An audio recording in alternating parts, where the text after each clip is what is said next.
By Bell Tire.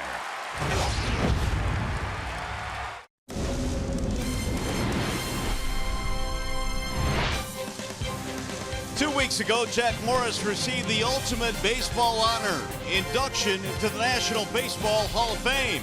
His plaque is officially part of Cooperstown.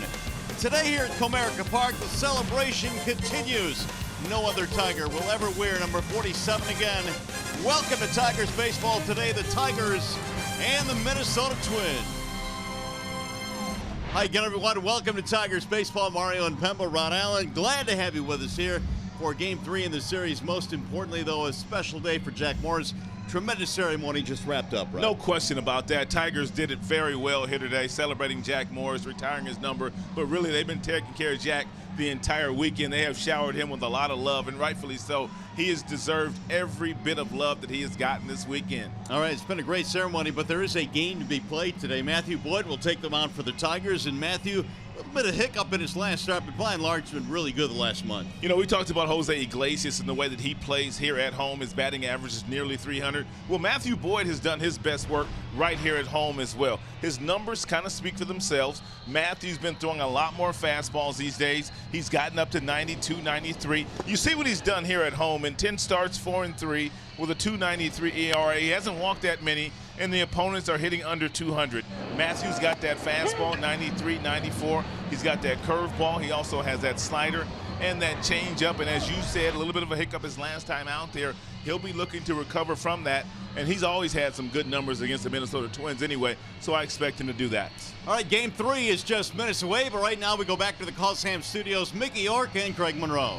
All right, guys, thank you very much. Simo and I still talking about that jersey retirement ceremony. At one point during that, we looked at each other and compared goosebumps. You know, there's no doubt, guys. Listen, I'm going to tell you something. I do a lot of shows with Mickey York, but today for me was truly special, Mick, to see the authenticity, that true feeling, that true, like, we got Goosies together, dude. Like, you're a big fan of this 1984 team, big fan of Jack, to be 13 years old, and then to watch Jack Number get retired. For me, I was excited to watch your emotion, man. That was awesome. Well, that was my team growing up, and to get to know Jack a little bit over the years, it made it all the more special here this afternoon. That was cool. But, of course, there's a baseball game here to be played today, and Nico Goodrum has had a great couple of games so far in this series, continuing a long, successful stretch against his former team. He really has, and I like the way that he's doing it, Mick. He's not just hitting fastballs, guys, but he's made some adjustments on the all-speed pitches. He's hit 2 all-speed pitches for homers, but what it tells me is, Mick, that he's hitting with tremendous rhythm,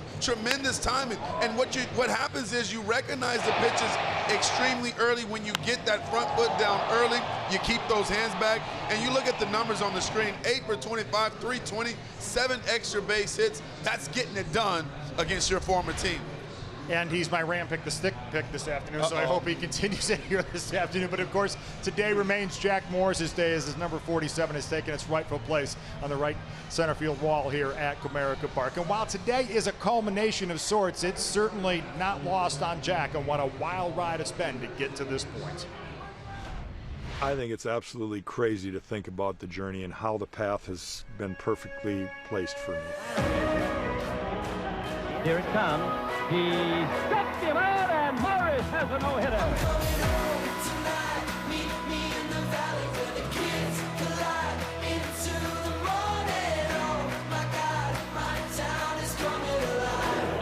And another one to get him looking.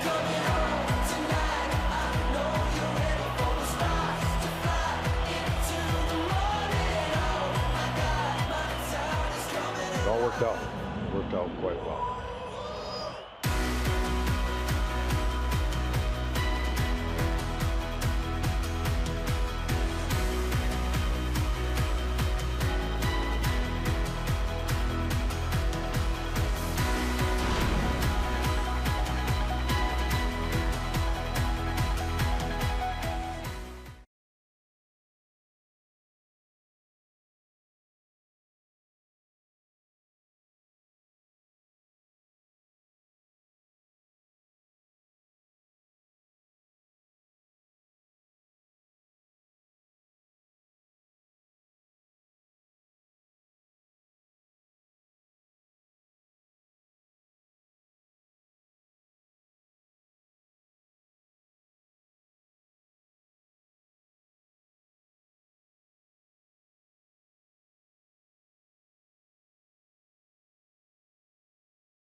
by Comerica Bank. Raise your expectations of what a bank can be. Come to Comerica and get your family ready to roll with a new vehicle at the Chrysler Summer Clearance Event.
And know it.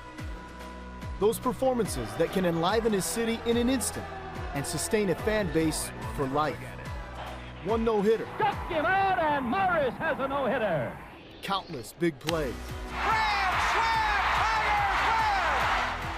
slam! Laying the foundation for the moment when dreams not just of the athlete, but of an entire city become reality.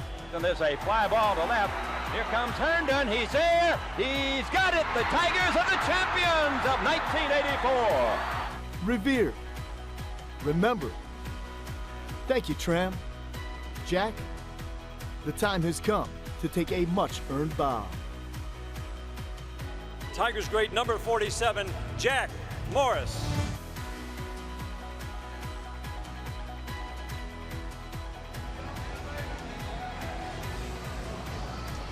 The first of two very special ceremonies honoring the Tigers' recently inducted Hall of Famers. Jack Morris is number 47 going up on the wall in 2 weeks from today. Alan Trammell's number 3 will take its place as well. It's already been a goosebump-inducing afternoon. We have a ball game, of course, that plays. The Tigers go for the series win over the Twins. But as if this day couldn't get any better, who else will throw out the first pitch this afternoon? Of course, Jack Morris to his longtime battery mate Lance Parrish, and apparently Jack didn't like it, thought it was a little low. Well, that's Jack's attitude. He has to be perfect, but this is just a great moment, Mick. Get the opportunity to be here at Comerica Park, now no longer Tiger Stadium, but to have Big Will, his battery mate, behind the plate. What a special moment for Jack. Don't think Jack threw the split finger there in that instance. Actually, that pitch was a little bit high, but on this day, it's a strike for Jack Morris. Tigers and Twins ready to get it underway. Let's send you upstairs to the booth to Mario and Pemmo Rod Allen, guys. All right, guys, thanks very much. Well, what a glorious afternoon here at the ballpark. What a tremendous ceremony, Rod. Great to see Jack Morris, and so eloquent on the microphone as well today. And I tell you what, fun times here at the ballpark. Now, we do have a game to be played here today. And Family Heating, Cooling, and Electrical will present Matthew Boyd. Overall, Matthew Boyd checks in with 6 wins and 10 losses, a 4.33 ERA. The opponent's batting average .225 against the left-hander. He has pitched very well here at Comerica Park, and he's also pitched very well against the Minnesota Twins in his career. Here is the lineup that the Twins will throw at him today, presented by the Metro Detroit Chevy dealers. It'll be Forsythe, Polanco, and Sano in the top 3 spots. Tyler Austin is homered in this series. He's batting cleanup. Then Garver and Field.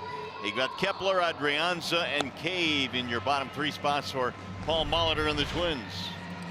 McLaren Health Plan brings you the Tigers starting defense. Mike Gerber getting the start in left field this afternoon. Jacoby Jones in center field. Nicholas Castellanos. He is off at least at the beginning of this contest. Nicholas has not had many days off this year.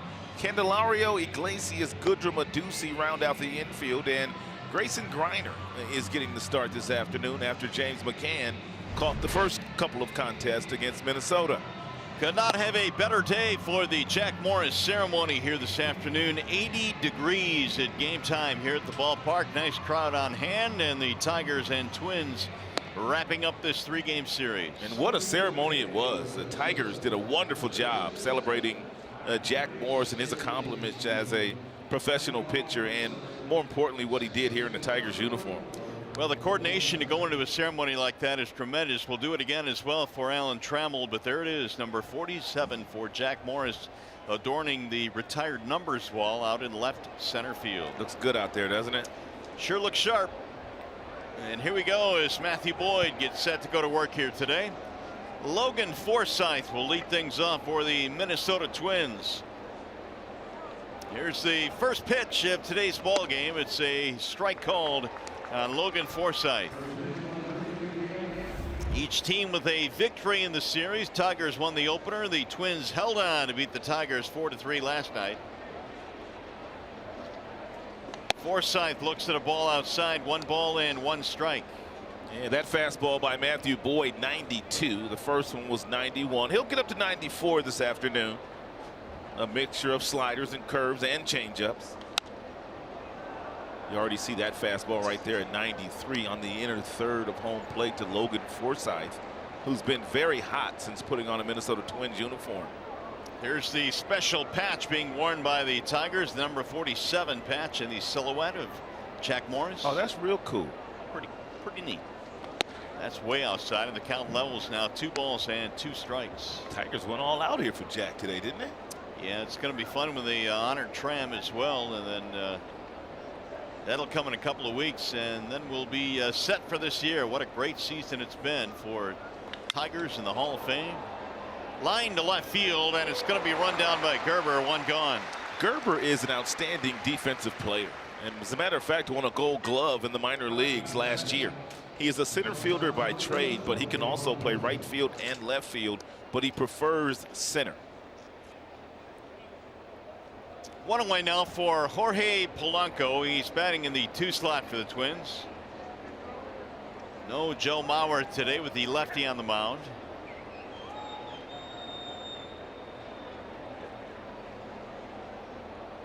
Polanco looks at a strike, and no Eddie Rosario as well. So 2 of the better Twins hitters on the bench. There's Joe Mauer. Pretty stocked bench today. The 0-1 pitch. That'll move him out of there. 1 ball and 1 strike on Polanco. 2 out of 7 of the series. He has a double to his credit. 2-1. Already Matthew Boyd really trying to establish the inside corner. A lot of fastballs inside here in the first couple of batters.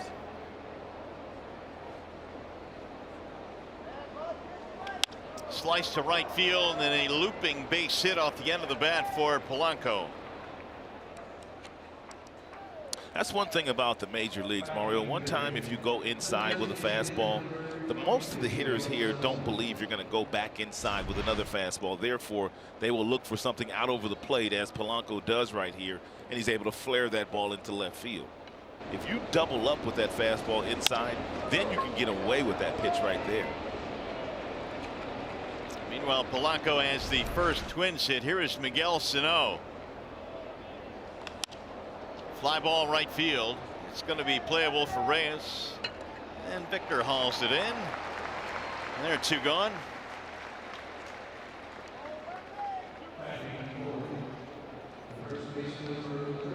Here's Matthew's career numbers against Minnesota. 3.89 ERA and 13 starts. He's won 5. But look at the opponent's average against Matthew, just 143, and that might be one of the reasons why Rosario and also Mauer, Mario, not in the lineup today. Yeah, no doubt. If you're going to keep 2 pretty potent bats on the lineup, there's probably a good reason.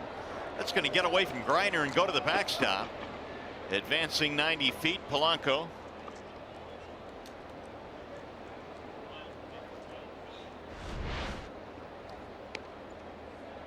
Wow. That's a tough one for Grayson to get in front of.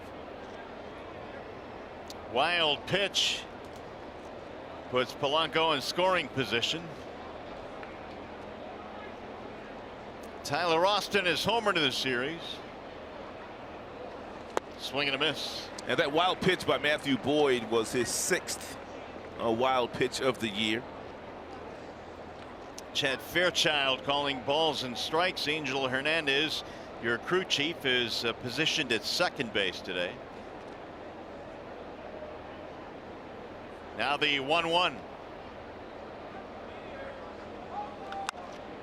Little pop up first base side. Ducey has room, and that will retire the side.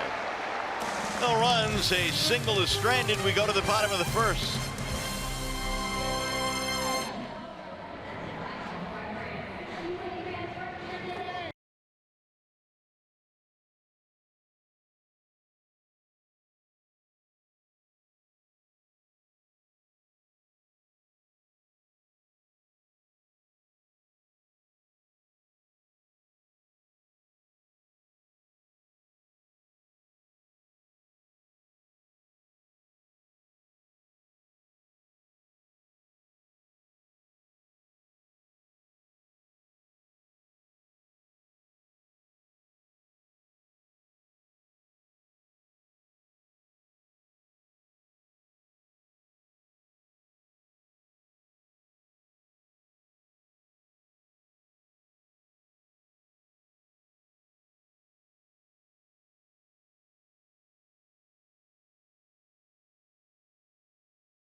Presented by the Southeast Michigan Ford dealers. 2 changes. You got Candelario leading off, then Iglesias and Goodrum hitting third. Nick Castellanos the day off. Vmart, Ducey, Jacoby Jones, bottom 3, Gerber, Griner, and Reyes. And MGM Grand Detroit presents Cole Stewart of the Minnesota Twins. Cole Stewart making his major league debut this afternoon against the Detroit Tigers. He's got a fastball that will get up to 93, 94. He's got a nice little breaking ball and a changeup that he continues to work on. But that's usually what we hear about some of the younger pitchers that come to the big leagues. changeup is work in progress. Stewart tries to get as many ground balls as possible. He's been very good at that this year, which has prompted his call up to the major leagues, a former first-round pick. His last 5 starts at Rochester were really good. The ERA was 2.37. He had 19 strikeouts in that span, and that's probably why he earned the call up to the majors. There's a bouncer right back to the mound, so Candelario is out, 1 away. A lot of ground balls last night as well when Kyle Gibson was pitching. Let's take a look at the Minnesota Twins defensive alignment behind the rookie Cole Stewart. In the outfield, they go Field, Cave, and Kepler back in tonight in right field. Adrianza, Polanco, Forsythe in the infield along with Tyler Austin. And Mitch Garver, the battery mate today of Cole Stewart. Here is Iglesias with 1 out. That'll back him out of there, 1-0. And last night, Kyle Gibson threw 9 ground balls. So the Tigers were really pounding that ball into the ground last night as well. Popped up first base side, and it's going to drop back into the dugout. Well, Stewart is one of 7 in his family, and by all accounts, his entire family is here today. Oh, that's cool. Yeah, they were all able to make it. They had a couple of days warning. They knew he would make his big league debut today. That is wonderful. I'm sure he had to borrow some tickets to get them all in. Here's the 1-1. You don't see Iglesias swing and miss all that often. He's been one of the tougher hitters to strike out in the American League. And you could tell that last 2-seam fastball that he threw had a little late life on it, though. It'll pop up to the shortstop. It'll be Polanco. 2 gone.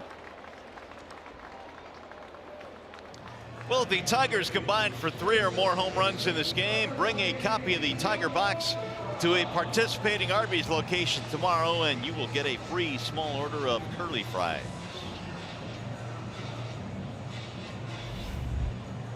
Here is Nico Goodrum, who homered yet again in the ball game last night. Nico now with 12 on the year. And he sends a ground ball to right, base hit.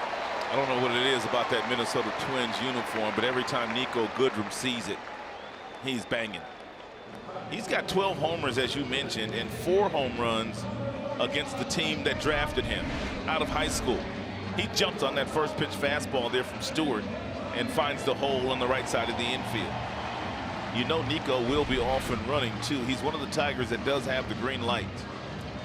The Twins right about now must be saying, and why do we let him go? You know, I was thinking that when I was driving to the ballpark today, Mario, that they have to be on their side, kind of thinking, what did we miss about Nico Goodrum?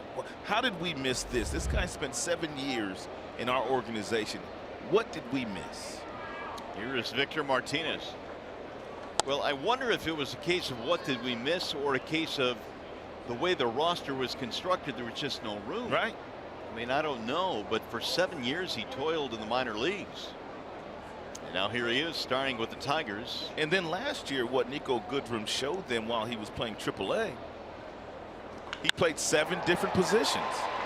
1 hopper hit to Forsythe. Victor gets so many hits stolen because of the shift. It's a shame. No runs, 1 hit, 1 left. When we come back, Hall of Famer Jack Morris will join us in the booth. That's coming up next. Stay with us.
Well, it's got to be Jack Morris today. Here are the numbers for Jack during the 80s and where he ranked in all of these different categories. And Jack, of course, was the preeminent pitcher of the 1980s. And because of that, he has his number retired. Here are the numbers again. Starts, innings, wins. How about those? Complete games. He was kind of good. I think he was pretty good, wasn't he? And he's joining us in the booth now, and it's a tremendous pleasure to be joined by Hall of Famer Jack Morris. And Jack, I don't know how you describe what happened a couple of weeks ago in Cooperstown, or even what happened to you here today, but I would imagine your baseball career now has come full circle, and this is unreal.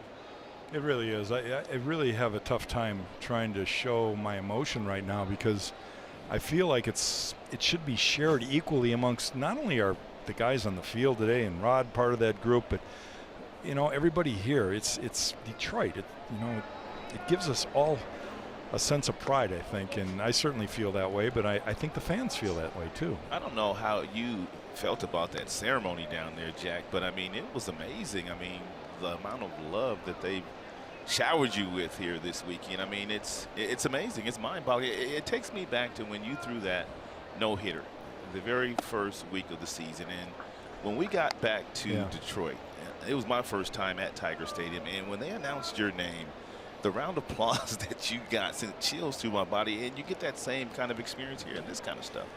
Yeah, and it's a long time since that, those days. There's a lot of fans here that never saw us play, but the legend lives, I guess. Just like, I'm going up there on the wall with a lot of names that are no longer with us, a few that still are, but, that's what makes it so unique about Detroit. This was one of the original baseball teams when the game started, so it's so rich in history. We're in the second here with Mitch Garver leading it off, and Jack Morris, who had his number retired today here in Detroit, and he is out on the left center field wall now. Jack, a couple of nights ago we had the Hall of Fame dinner at the Motor City Casino Hotel, and you were telling the story about how you're finally going to look out to that wall and you're going to see your number out there, and you're going to think to yourself, well, we can't use the word that you described, but it's going to be really kind of amazing for you to think about what has transpired in your career and how things have come to this point. But it really is something that I think when you look back, all those innings, all those bus rides, all those plane rides, I mean, it finally has been worth it for you. Yeah, and I really find it hard to believe that anybody ever plays for those reasons. We played for a world championship, and we were able to do that here in Detroit one time, but it's just kind of, I just have a tough time again trying to put it all in words. It's a super warm fuzzy for me to be on that wall, and to know that Tram's coming up there next couple weeks with me, it gives credibility to what we did for the 80s here in Detroit. You talk about Sparky Anderson and the influence that he had on you and your career, but when he talked to you about starting to complete games, he wanted you to learn how to finish games. That really helped take your career in a whole different direction, didn't it? It is lined to left field, and it's going to be caught there by Gerber. Coming home to score the game's first run, though, is Garver. Yeah, Rod, what it did is it made me realize he's got enough confidence in me to give me the chance to figure these things out late. And I knew I had the endurance to be able to do it. I knew I was strong enough to do it. And I had done it a few times prior to 1980, and I had a pretty good year in 79, but there was something about him saying, look, this is what I need out of you. We've got, our bullpen's going to get toasted, and it sounds familiar, right, to what goes on in today's game. You need somebody to stretch it out and give those guys a break so that they have at least one day of 5 to rest. And Sparky told me, you're my guy. You got to figure it out yourself. I can't tell you how to do it. It was great to see your teammate, your battery mate, Lance Parrish, who, by the way, caught the first pitch that you threw today. And talk about what Lance meant to you, because obviously you need some help along the way. You got plenty of it with Lou and Tram behind you, but throwing to Lance Parrish all those years, what was your relationship like? Incredible. We learned a lot. We grew up together, and I consider him a man's man. He got the nickname Big Wheel, and it was not just about his physical size, it's just about his mentality. He was a tough guy mentally. He had to handle all sorts of different personalities on the mound, and mine was as unique as anybody, but he had a unique way of making you feel comfortable. And I knew for me, when I learned that forkball and I knew I had to throw it down in the zone and a lot of times bounce it on purpose, I knew that he absolutely would gobble that ball up, keep it in front of him, and I'd get an out of it. So I had more and more confidence knowing that it never affected him. He never once complained about a ball in the dirt, never once, and I don't know how many times I beat him up. Who had the biggest influence on you, Jack, from in your professional career, from a pitching standpoint? Who had the biggest influence in your career? Well, I got to believe it's Sparky. I mean, Sparky had a unique way of knowing when to give us a pat on the back, knowing when to give us a kick in the pants, calling us out when we needed to be called out, and encouraging us and giving us confidence. I've had some really good pitching coaches. Roger Craig was awesome. Roger and I bumped heads a lot. But it's because we had the same desires. Roger wanted me to be successful, and we didn't necessarily have the same mindset about how to pitch, because Roger was more of an off-speed breaking ball pitcher. I was a fastball guy that wanted to challenge him. So we had some disagreements. But once I figured out Roger was in my corner, I listened to him more. Yeah. And kind of a lesson to learn for coaches and players today. It takes a while. It takes trust in order for you to understand that somebody's there to help you. And Roger was that guy too. Yeah. Adrian's to the batter here with 2 outs. Well, I would imagine, guys, they've had a lot of success to be able to get to the big leagues. You guys have figured, we know what we're doing here. Now you get to the major leagues and someone's trying to tell you, maybe we should try something new. So you've got to have that flexibility. Yeah, it's always that wonderful day for every player to get the first call to the big leagues, right? Rod remembers that. Every player remembers it. And then all of a sudden, you got to figure out how to stay there. Yeah, right. And that's where the coaches come in, and they know, they've had the experience. And today's coaches might be a little different because they can show you analytics, they can show you different video to help you with what they're trying to explain. But ultimately, you've got to go out there and do it, so you have to have trust in them. Fly ball to right field for Reyes, and that'll end the inning. The Twins get a run. We'll be back with more with Jack Morris. And the number 47 has officially been retired here in Detroit.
You don't earn the reputation of being a big game pitcher unless you put up numbers in big games like Jack Morris did in the World Series and the postseason. And Jack certainly was outstanding in '84 with the Tigers. His World Series record impeccable. And he joins us in the booth here as his number was retired this afternoon here at Comerica Park. And Jack, it seemed like you were one of those guys, we look at your numbers again, that really thrived on the big stage. I mean, this is proof right here. There's something about it. I think it's born with you. You want the ball. You want, you know, whether it's basketball or hockey or whatever, you want the action on those big stages. And for me, it was simple. I was greedy. I liked the attention, you know, and I was confident that I could get it done. I look across and I say, you know what? Somebody's got to be, you know, the GOAT. Somebody's got to be the hero. I don't want to be the GOAT, so give me the ball. Yeah. Well, that's awesome. Well, certainly 84 is a memory of many Tigers fans. And there's a bouncer chop to the shortstop, and a doozy is out. But when you look at 84, I mean, you had 2 complete games. Games 1 and Game 4, and I think somebody told me you were kind of wishing it'd go to Game 7 because you wanted a third one. He wanted to catch Mickey Lolich. That's the thing, you know. I mean, Mickey Lolich set the bar, so I figured, well, if I'm going to get in mixed category, I got to pitch 3 here. And Lou Whitaker said, "Man, you crazy. You're nuts, man.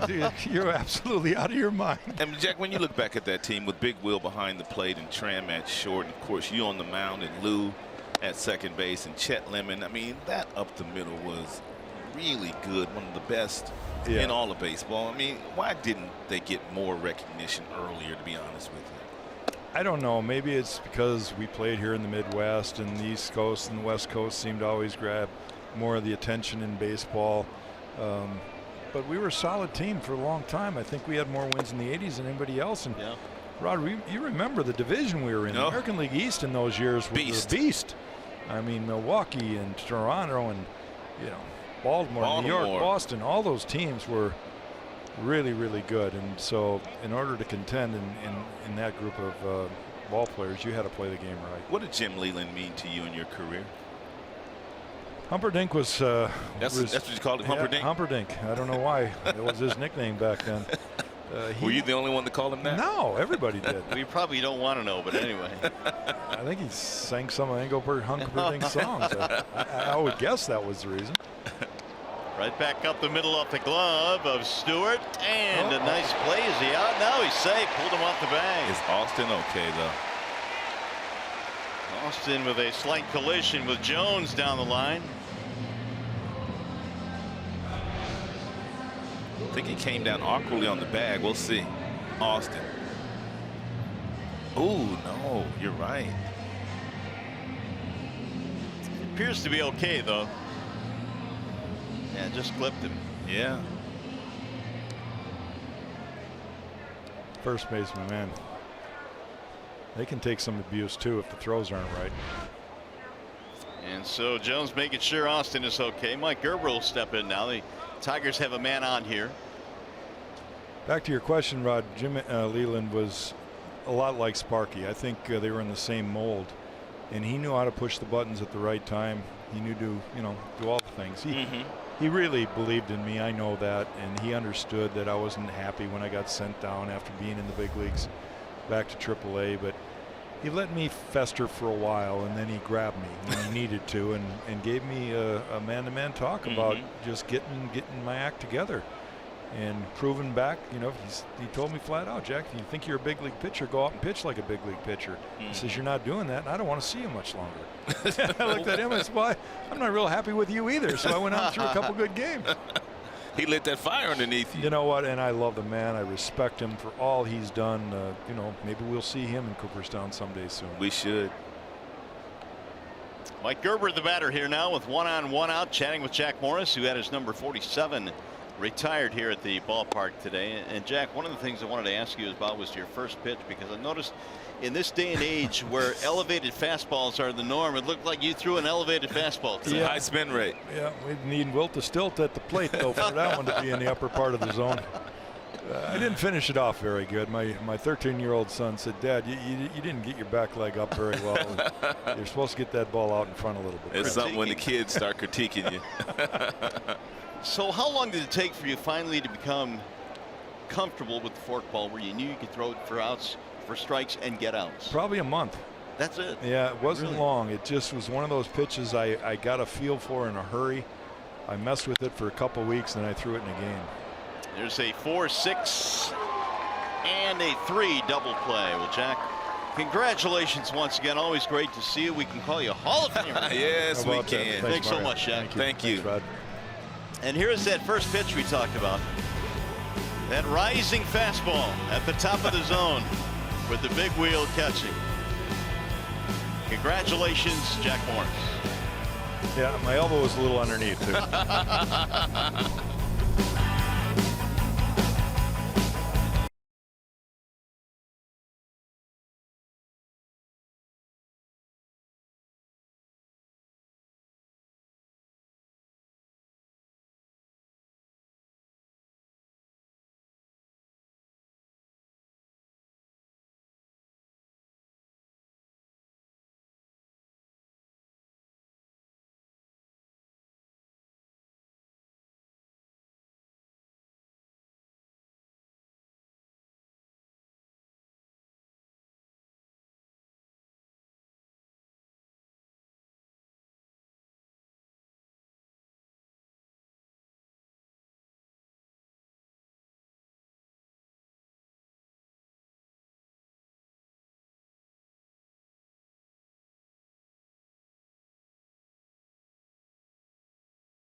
Top of the third here at Comerica Park, and our thanks to Jack Morris, and congratulations to Jack for joining us and for having his number retired here this afternoon at Comerica Park on a great afternoon. Man, Jack's not done yet. I mean, Minnesota, a team that he broadcast games for and also pitched for in the World Series, they're going to honor Jack as well. He said in a week or so, and I'm sure Toronto, another team that he won a couple of championships with, will do the same. So he's not done yet. He's got to be exhausted. Yeah, he's tired right now. For the last 6 months since they learned that they were going into the Hall of Fame, he and both Alan Trammell have said it's been a whirlwind of going everywhere.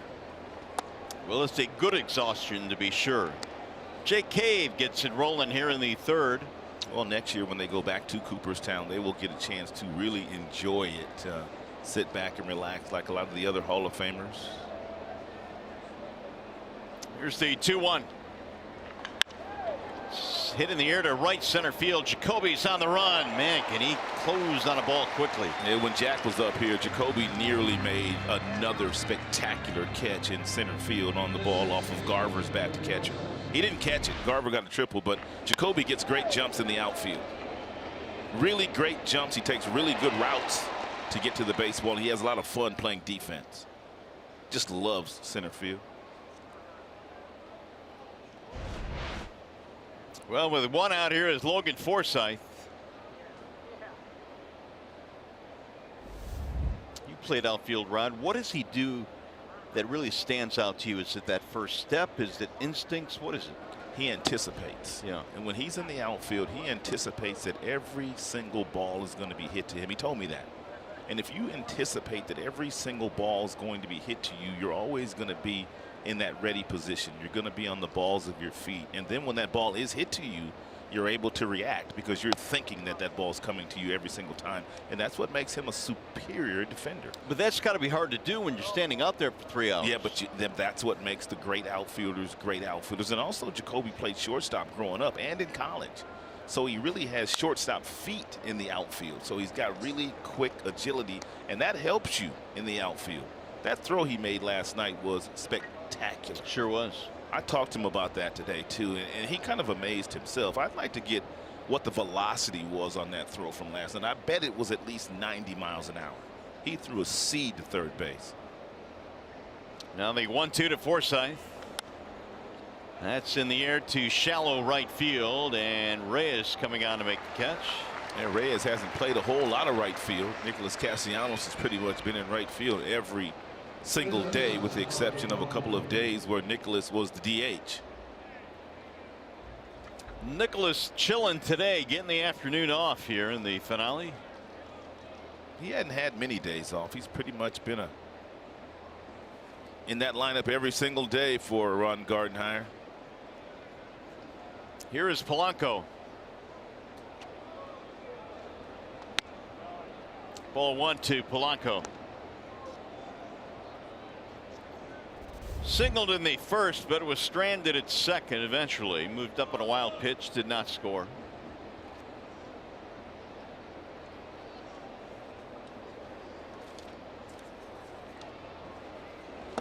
Big swing there. Matt Boyd now has retired 5 in a row since the triple by Garver.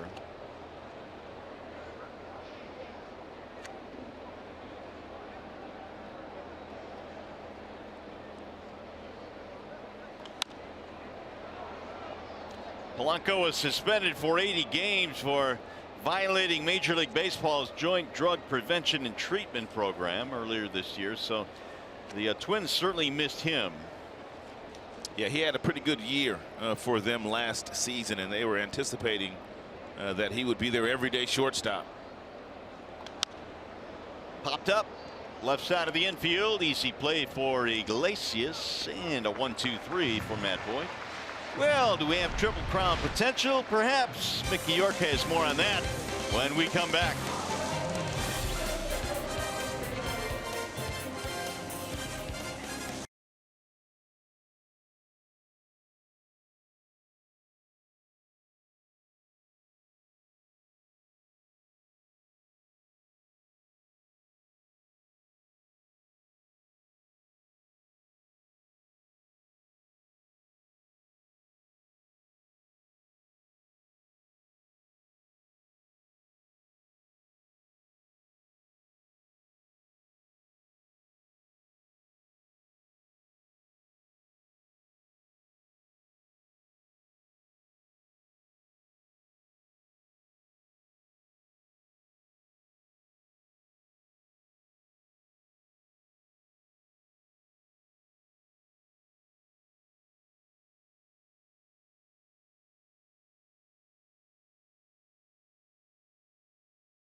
Game break brought to you by Chrysler. Last night in game 2 of a doubleheader versus the Orioles, JD Martinez hit his 36th and 37th home runs of the season, including a go-ahead bomb to lift the Sox to a 6-4 win. And just a couple of days prior to that, in response to a post of JD's potential to win the Triple Crown, Miguel Cabrera, guys, actually direct messaged Major League Baseball on Instagram with a past picture of JD wearing his Triple Crown. I think we have that when you have a chance to show it to you. There it is right here. And he wrote, he can do it.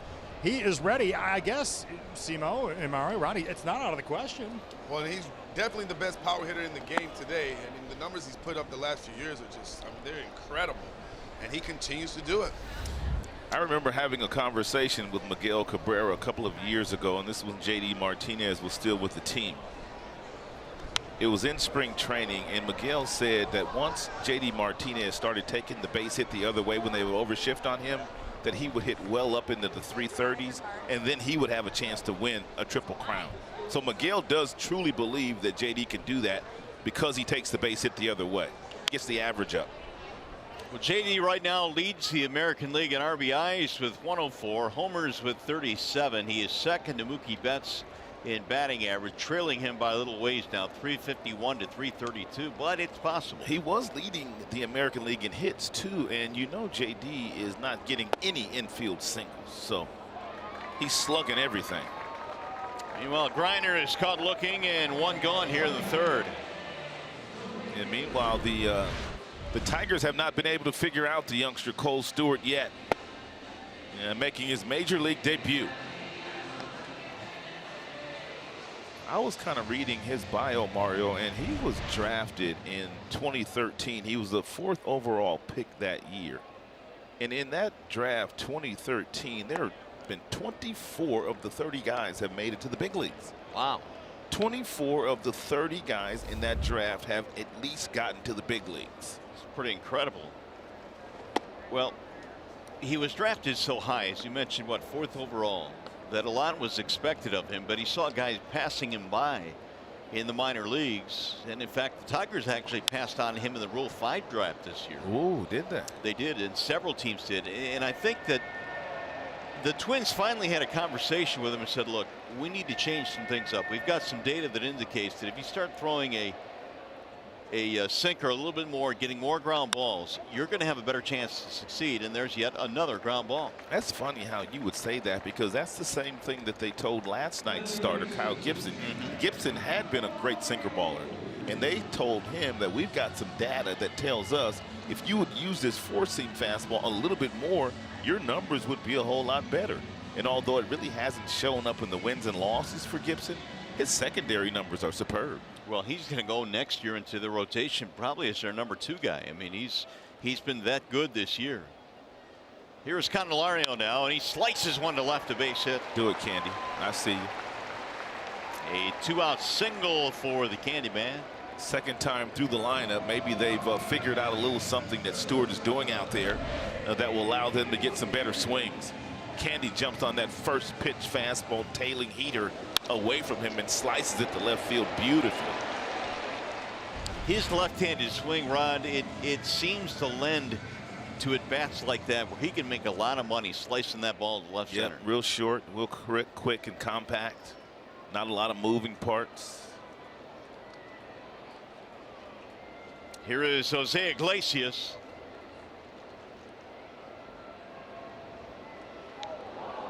Ooh, that thing came up and in on Iglesias and hit him. Hanging breaking ball. Suddenly a 2-out rally for the Tigers. And the Tigers' hottest hitter the last couple of days getting ready to step into the batter's box.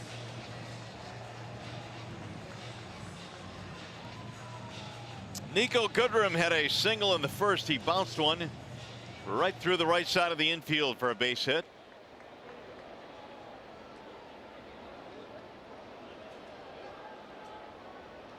Nico now 3 for 7 in this series, and 4 homers this year against the Twins. That'll get away. Will they advance the runners? Yep, both will. Wild pitch, and now 2 in scoring position. They might as well walk Nico. We'll see if they do. As hot as he's been against them.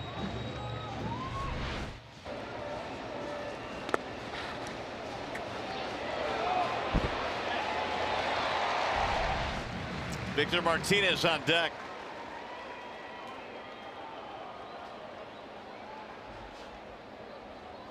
First jam of the ball game now for the young right-hander. And he throws another one in the dirt, 2-0. If you're Nico, you have to know the situation. You know there's a base open. You know that you've been killing your former teammates, and more than likely they're not going to give you anything good to hit here. So this is where the learning process comes in. You really have to make sure they give you something to hit. You cannot swing at any pitcher's pitches here.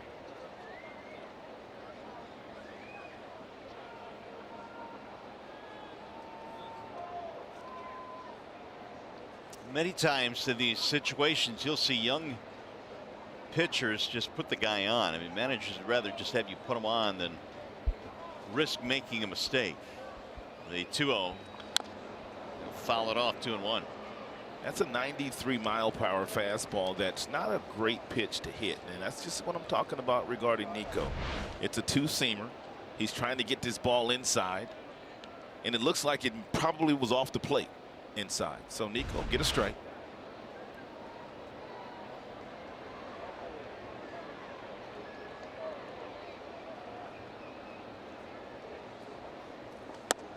In your playing days, when you were up in the count 2-0 and you were convinced you were getting a fastball, it probably you had all this energy going through your body that you were going to attack that pitch, and sometimes you do swing at a pitch that was more of a pitcher's pitch. Absolutely. But in this case, man, I'm talking about Nico should know the situation, though. So I may not have been as aggressive in a 2-0 count, knowing that they're probably trying to walk me anyway. Right back up the middle, but they had him played beautifully. He took a base hit, 2 RBIs away. Sure did. Inning over, no runs, hit pattern, a single, 2 left. Tigers baseball, presented by Bell Tire.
Top of the 4th inning at Comerica Park.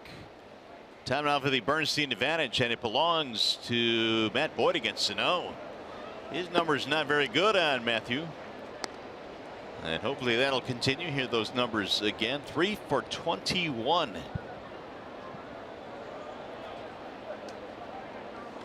That'll miss inside.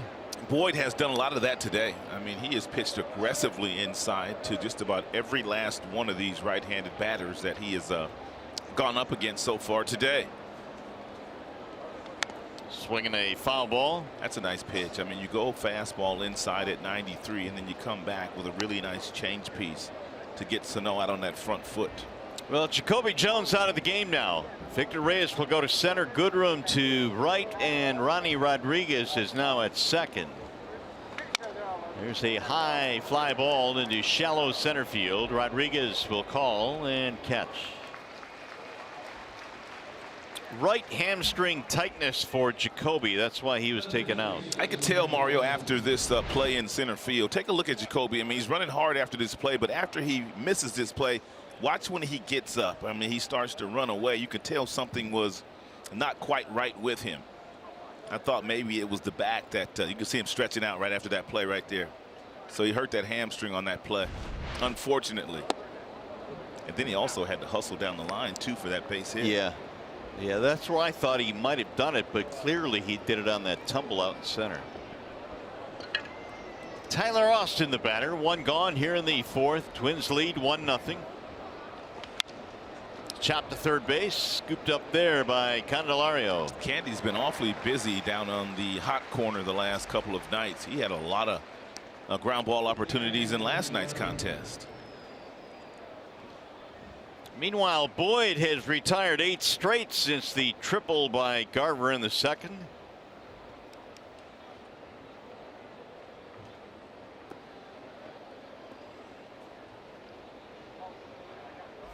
Garver stands in now with 2 outs here in the 4th.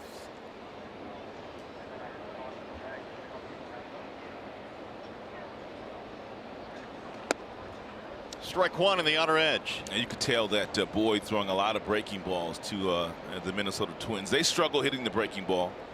It's a really good fastball hitting team, but Matthew Boyd, when he does throw the fastball, him and Griner, they've been able to get it in on all the right-handers.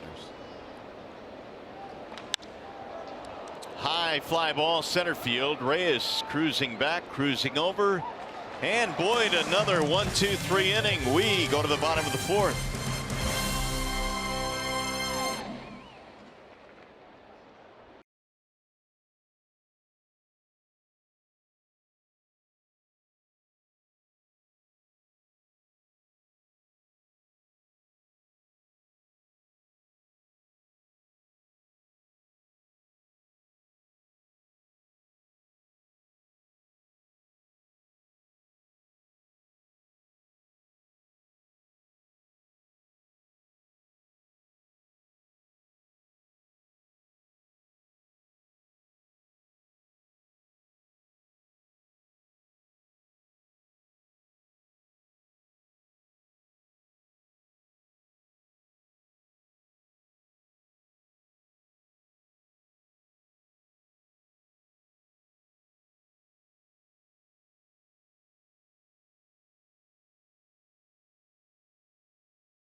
Mobile last night, the son of Vladimir Guerrero and the #1 prospect in baseball, Vlad Guerrero Jr. blasted a home run. 4th straight game he's homered. That one came against the Toledo Mud Hens.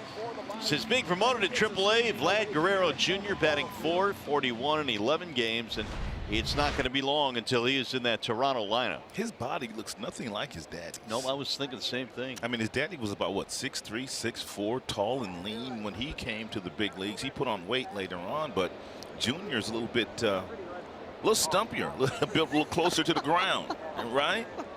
Got a little Kirby Puckett body. A little closer to the ground. I love that. Right, right? Yeah, no doubt. A little stocky. He can rake. He can hit like nobody's business, though. That's why it doesn't matter what kind of body you have in baseball. All it takes is good hand-eye. Speaking of which, there's the base hit. You know, single for Victor, who slices one to left field. Hey, want to remind you to stay tuned to Tigers Live. Following the game, we'll be selecting the Fox Sports Detroit Tigers player of the game, presented by McDonald's.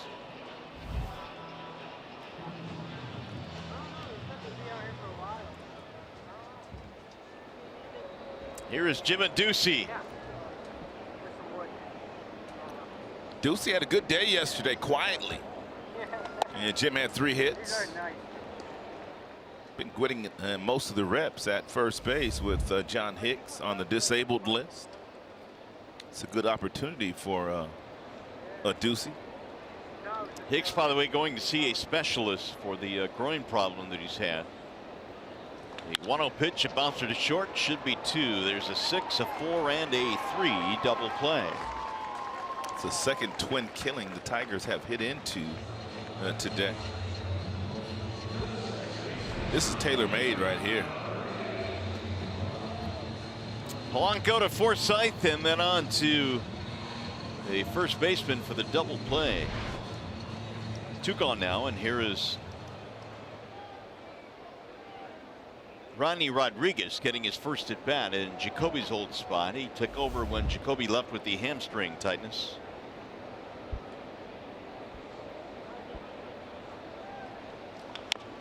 Swinging away, bouncing it foul. You nothing new with Ronnie. You know Ronnie ain't gonna get cheated now. He swings early, he And swings often. hard, and he swings often. Yeah. And sometimes at everything. He was wearing out Toledo though, man. Yeah, he was. Strike called. 0-2. I don't know. I guess it speaks to the difference in levels in the big leagues and AAA. I mean, he was hitting well over 330. He was a player of the month in May, I believe, down there. They'll find that weakness up here. Yeah. It doesn't take long. And they'll continue to pound that weakness until you make an adjustment. Stewart's got a real nice sinker. 94 miles an hour. It's kind of like Kyle Gibson's sinker last night, who started for Minnesota. It's got a little late life on it, and the velocity not bad at all. Did you know that Cole Stewart signed a letter of intent to go to Texas A&M? Texas A&M as a quarterback. Wow, it's not surprising. He looks like a good athlete out there. He was going to be third on the depth chart behind Johnny Manziel. But he went the pro baseball route instead. He did the right thing, because he wouldn't have touched the field with Johnny Manziel there. No, he wouldn't have. That'll end the inning. 4 in the books here at Comerica.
On Jack Morris, number 47, was retired today. Jack went to Brigham Young, and here are his career numbers.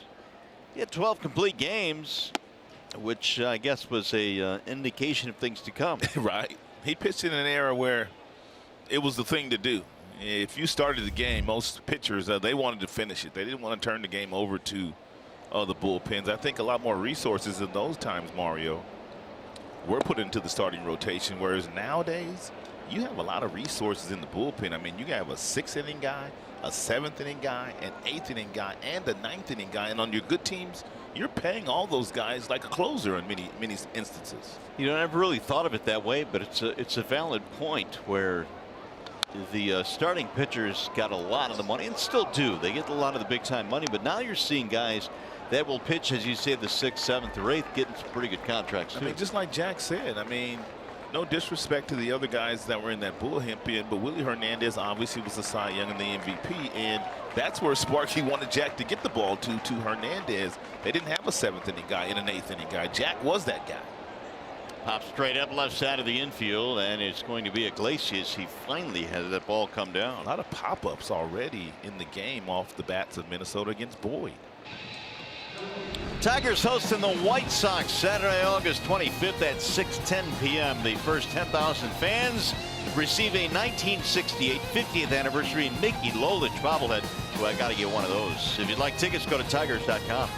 Good to see Mickey Lolich the other day. He was at the dinner honoring Tram and Jack at the Motor City Casino on was that Thursday or Friday? It was Thursday. Thursday night. And I thought Mickey looked great. He did look great that night because he had been battling some illnesses lately, but he did look very good. Kepler, the batter. Good breaking ball there by Matthew. You know, when you go to those dinner like that, and it's as a fan, you just kind of sit there, and you know, we've been in the business for so long, and you've played at the major league level. When you sit there and you look at guys like Lolich, Parrish, you know, all the other big leaguers, you get a little starstruck. You sure do. That ball hit deeply by Kepler, but not deep enough. Think about it for a moment, Mario. We have 4 Hall of Famers in the building today. Yeah. I mean, Bert Blyleven is here. Al Kaline is here. And, of course, Tram and Jack are also here. So we have 4 Hall of Fame players in the building here today. There's Bert. Let me circle Bert.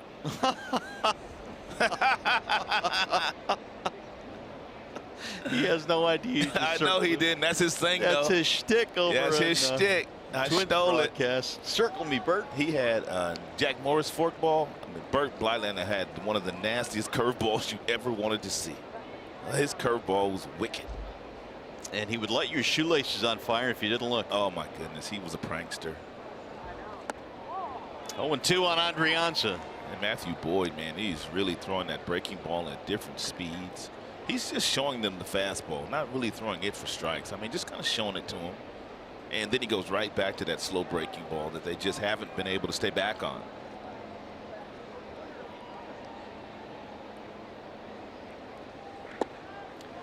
Well, Boyd now is retired 11 straight following the triple. He gave up a 3-bagger and a sac fly, and that has been all the scoring in this game. I left one out, man. Paul Mollinger's in the building, too. Oh, my goodness. How'd you forget him?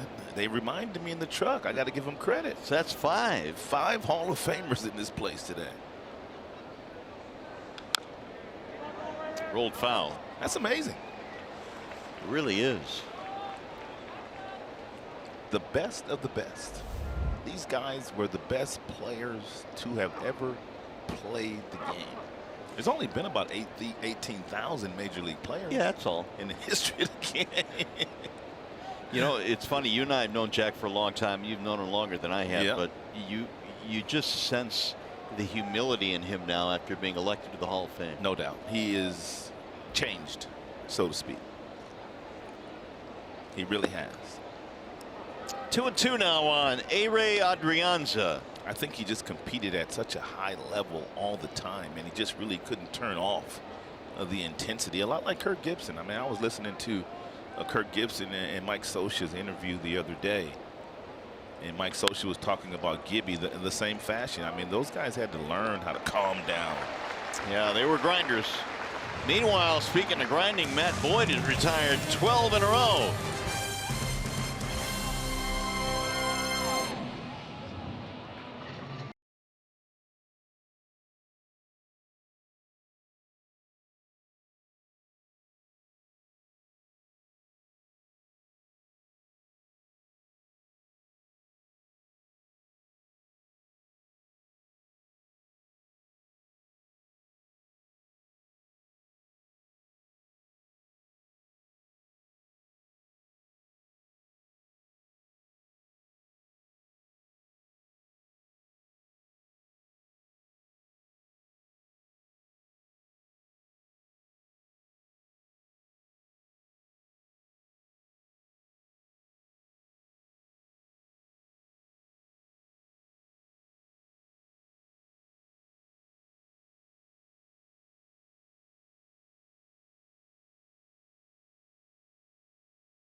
forward to the whole true moment later in today's game.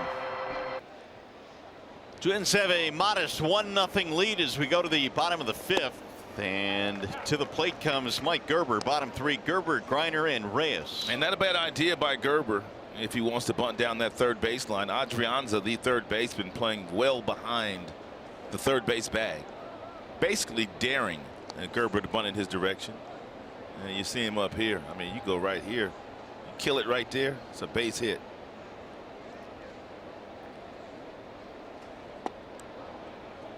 Gerber hit into a double play in the 2nd. He is now 0 for his last 12. Getting an opportunity down here in the stretch run for the Tigers. We'll take a look at him. A little roller left side of the infield. It's scooped up there by Adrianza, and he throws him out. 1 gone now. We bring in Johnny Kane. Hey guys, beautiful view here in the upper decks. Got to give credit to the grounds crew here at Comerica Park for the manicure job they did out in center field. Not quite as manicured as well as Jack Morris's goatee today. However, they do have the 47 emblazoned out there in center field. Tigers also today wearing special uniform patches and also special commemorative patches of the retirement ceremony on their caps as well today. The on-deck circles are unique. Just a special day all around. If you want to look at some of the photos, the Tigers are tweeting out with the official hashtag 47forever. So special day here. I had a chance to catch up with Jack Morris myself, and of course a colleague of ours as well. But I asked his wife, he introduced me to his wife, and I said, when do you take a breath? She said, next month. Yes, I can imagine it's going to be a while yet. But it's, as we mentioned earlier, Rod, it's a good exhaustion to have. There's a base hit to right field for Griner, who goes the other way. Grayson with a 1-out single. And Grayson did it perfectly here, Mario. When you've got a guy that has that power sinker, and Stewart's had that power sinker all afternoon long, you have to allow the ball to travel deep in the strike zone. Here's the sinker. You see how deep he lets that ball travel, and he creates the bat angle, which allows him to hit the ball the other way. Take a look how deep that ball gets. See where he makes contact? That's what you have to do against a sinker baller. A lot of the other guys are making contact out in front, and that's why there's been a lot of ground balls already. Victor Reyes takes ball 1. Tigers have hit into 2 double plays already, trying to stay out of 1 here. Well, maybe a hit and run. And it would help them stay out of a third twin killing.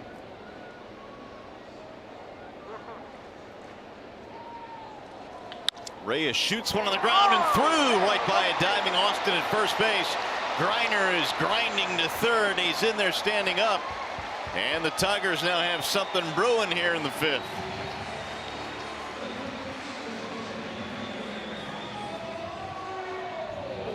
And Stewart was able to get the ground ball, but with Austin on first base, he dives and he can't get there. Remember that play we were talking about last night, Mario, where Ducey made a really nice play to the right? How I said it's easier for a guy that has the glove on the left hand to make that particular play. There's a perfect example right there. If he had the glove on the other hand, being Austin, a left-handed first baseman, he's able to make that play. Instead, it's first and third now for the top of the lineup, Jeimer Candelario.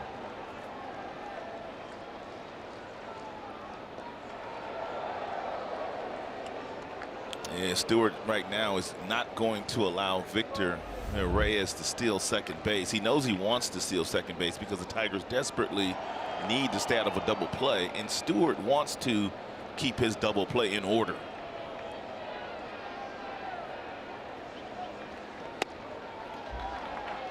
Strike 1. Candelario had a beautiful swing his last time up. He hit a ball the other way. It was a line drive, and that's the same thing that Candy needs to do here.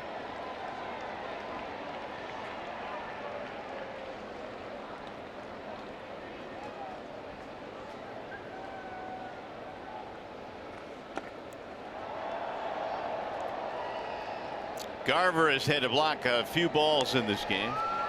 Number 47, and painted on that young man's face. It's all about Jack today. Great ceremony. I tell you what, the coordination that went into pulling the ceremony off today. Stan Fracker did a great job pulling it off. Of course, Heather Nabosny and her entire crew getting the field ready. There's a base hit to right field. That'll score a run. Griner comes in. Holding at second is Reyes. An RBI single for Jamer.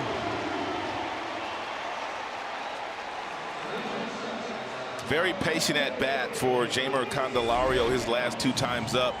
He waited until he got a pitch up in the strike zone because he was able to lay off the previous pitches, which were sinker balls down. And because he got a ball up, solid single to right field to drive in a run.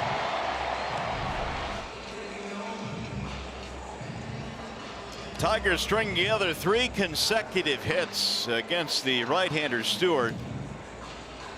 And now a chance to go ahead. Still only 1 out.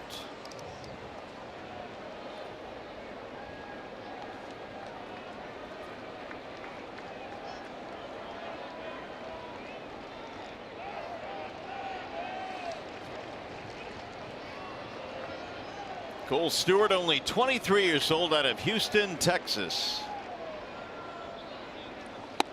Throws a strike to Iglesias. Yeah, making his major league debut is Cole Stewart. And if you weren't with us earlier, we told you that he was pitching his best baseball of the year in his last 5 starts for the Rochester Red Wings, their AAA affiliate. He had a .237 ERA with 19 strikeouts in his last 5 starts. And a lot of times, Mario, that's exactly when your big league club will come after you, when you've had a nice little string of success, and especially being a former #1 draft choice. They've probably been waiting on Stewart for a couple of years. Yeah, they really have. We've talked about how the adjustments he has made at the behest of the organization have proved to be fruitful for him. Here's the 0-2. But he also admitted how humbling the game could be and how humbling it is to go from the 4th overall pick to nobody even taking you in a Rule 5 draft. Right. So he made some changes. Oh, this game will humble in a heartbeat. Even the Hall of Famers get humbled every now and then in this game. Jack Morris talked about his early struggles. Right. 0-2 on Jose Iglesias. And Stewart has really been throwing that hard sinker ball down and in to Iglesias, trying to get him to hit that ball to the shortstop. Iggy has grounded in the 9 double plays this year.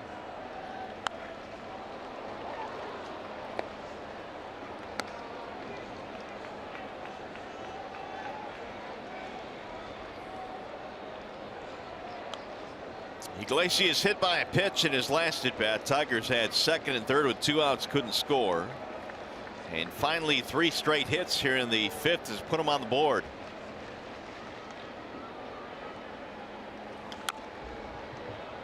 Just got a piece to stay alive.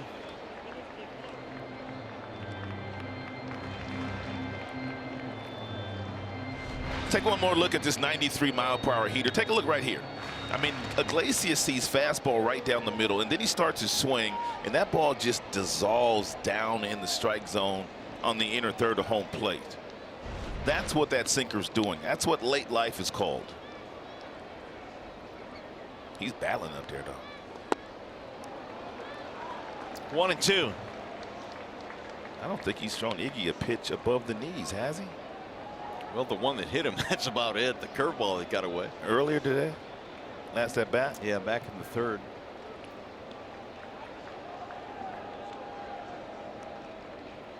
Here's the 1-2. 2-2 now on Jose. Nico Goodrum waiting on deck.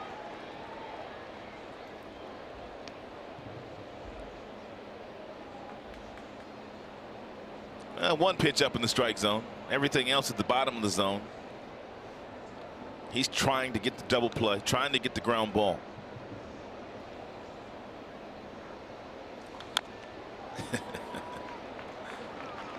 What is your approach when you face a guy that has a power sinker like this? Well, Iggy's doing the best thing that he can do, man. I mean, because the ball is just barreling in on you, and what he is seeing is fastball out of the hand of Stewart, and it looks like it's right down the middle, and the ball just continues to run in on you. So you just have to be ready. Iggy's doing the best job that he can. Meanwhile, if you're Victor Reyes out there, you've been out there for about 6 or 7 pitches now. And the one thing Stewart continues to do, he's only giving him 1 look. So if you see that that pitcher continues to give you 1 look time after time after time, you guess and you steal third base. Victor's got the ability to steal third base.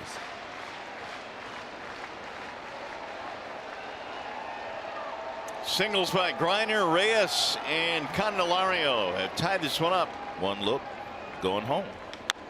It'll chopper left side of the infield. He'll go to first, not in time. Safe at first base.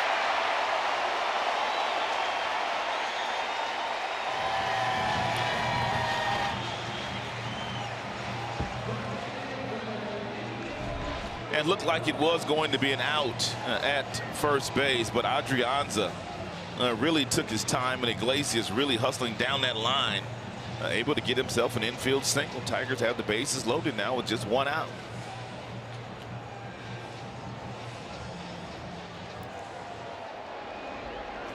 Did he have a play at third here? Yeah, he could have tagged third base easy. I don't know why he didn't do that. He could have just went over and touched the bag easy.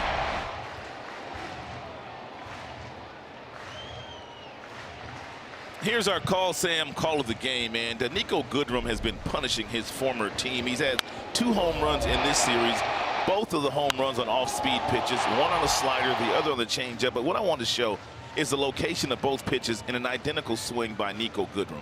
Nico had been struggling against off-speed pitches, but not struggling on these 2. There was the front side. Now look at the side swing. Exact same swing, real nice power position, real nice launch angle for Goodrum, and he's barreled up 3 balls in this game already. The ball he hit back in the third was headed to center field, and it was going to score 2 runs, but it was played perfectly by Polanco, who had him shifted. Otherwise, he had himself a base hit. Now he's up there with the bases loaded, 1 out. And they've got nowhere to put Nico.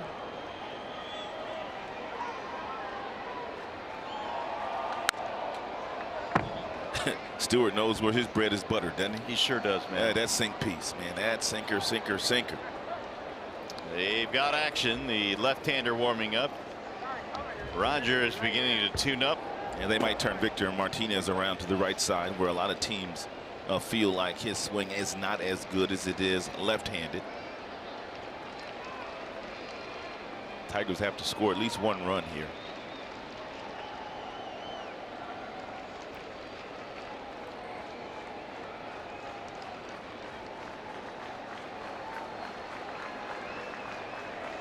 Reyes, Candelario, and Iglesias aboard.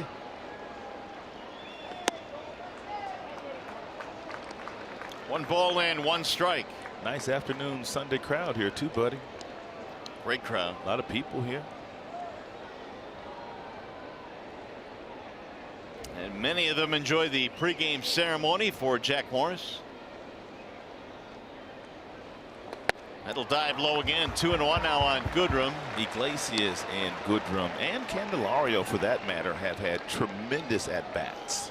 They've all laid off that power sinker, that turbo sinker that Stewart continues to throw. They've done a wonderful job making him get the ball up in the strike zone. Now Nico should get something good to hit. Iglesias had a 10-pitch at bat, 25 in the inning for the right-hander.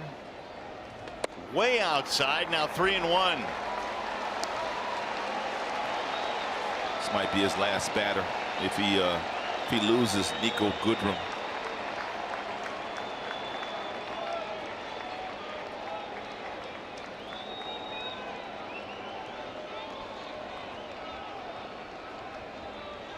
He lost it, ball 4. That'll drive in a run. A bases loaded walk for Goodrum, and the Tigers have their first lead.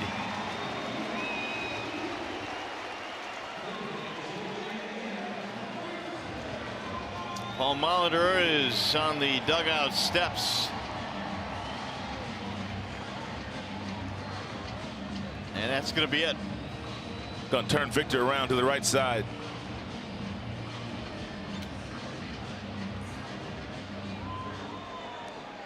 Four straight singles and then a bases loaded walk. Tigers have the lead.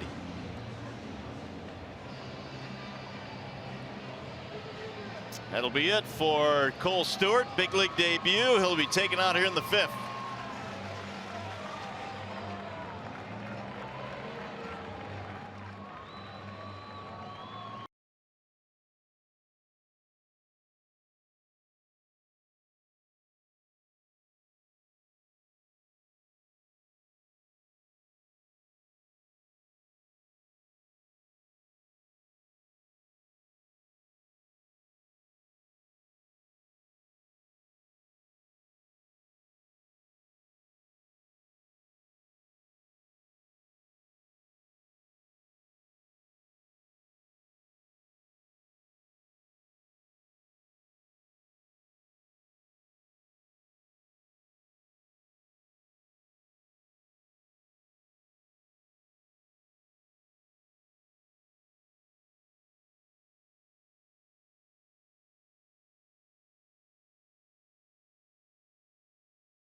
In Anaheim, a man on base, ace rookie Ramon Laureano. Look at this catch, a long way, but look at this throw. Unbelievable. He launched this thing right to Mark Cannon to get a double play. Unbelievable how far he threw that ball from center field. Amazing throw. 92.1 miles an hour on that throw, and it went 321 feet. Jeez. Oh my goodness. Get him on the bump. Exactly. Taylor Rogers and a wall side windows change now with the bases loaded. 55 strikeouts for Taylor, just 13 walks. He's having a solid season. And they have used him quite a bit since last year. He leads the team in appearances, 120 since they started last year. And Victor Martinez has to fight here to keep the ball off the ground. Find that fly ball swing some kind of way. Single and a ground out for V-Mart. Cole Stewart made his major league debut. His number is 4 1/3 to this point. He only walked one and only had one strikeout. He did okay out there today.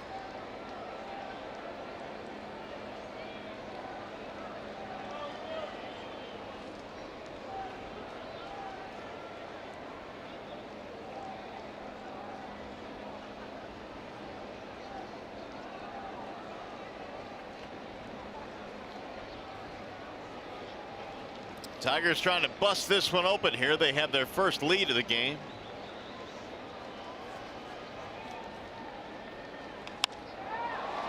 Cue to right field. Kepler's on the run. He'll make the catch. Runner tagging. They're going to try and score him. Throw to the plate. Not in time. Candelario comes in to score. Sac fly to make it 3-1.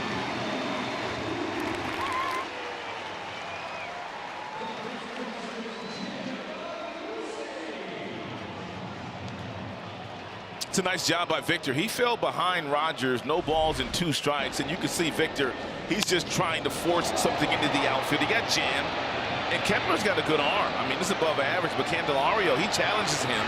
The throw's offline, real nice slide by Candy. He can see exactly, and you can see exactly where the ball was coming. You see a Ducey right there. He's the on-deck hitter. He had a responsibility as well, telling Candelario which way to slide, and he did that. Good hustle play there. I thought it would be a lot closer. Well, Candelario easily scores. Ducey bouncing it to short, and that'll end the inning. However, the Tigers score 3 runs. We go to the 6th now, 3-1 Detroit.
And auto service, everybody needs a Bell Tire guy.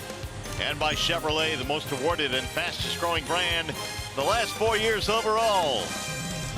Earlier this year, Jack Morris, Matthew Boyd dropping the first puck at a Red Wings Blackhawks game.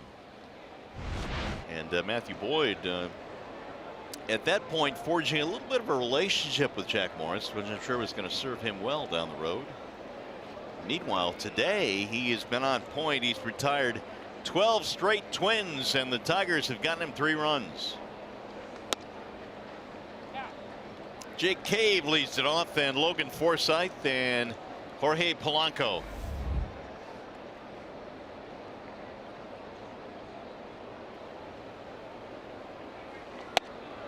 Did he go? Negative. Bruce Dreckman said he held up.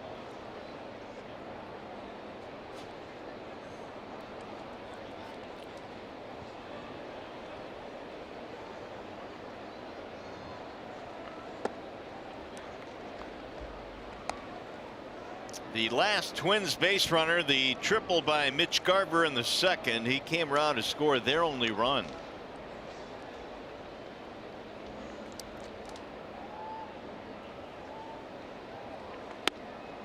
Strike called, now 2-2. Cave. And one of the reasons that Matthew has been so successful here through the first 5 frames, 12 of 18 in first pitch strikes. And that little slow breaking ball has been a really good pitch for him today.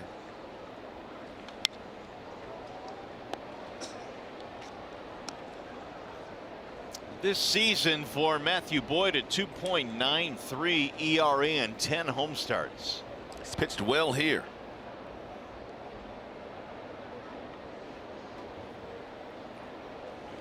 Got him. Cave goes down. Here's our Bell Tire pitch by pitch, and it's only fitting that we would show you that really good breaking ball that he's had here today. Look at it. He's got some really nice tilt on it. He's thrown it anywhere from 70 to 82 miles an hour. And what has set up that breaking ball is his fastball right here. 94 right there. Most of them have been 93 to 94. He's gotten the ball inside on the lefties and the right-handers. I really like the aggressiveness of the fastball today by Matthew Boyd. Look at that little bender right there. Spinning it up there nicely today. 13 straight retired now as Forsythe steps in. They've held him hitless so far. Forsythe, a 9-game hitting streak.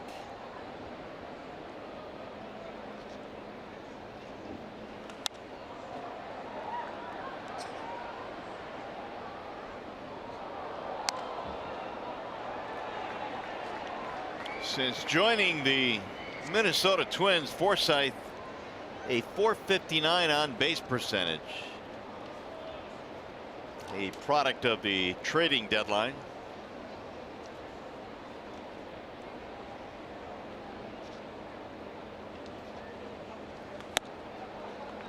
One and two. Brian Dozier deal netted Forsythe as you look at the breakdown on Boyd. Ratio not bad.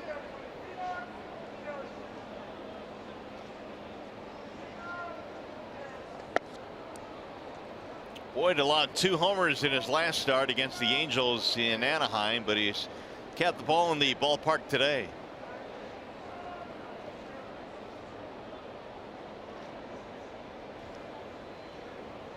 Here's the 2-2. High, ball 3.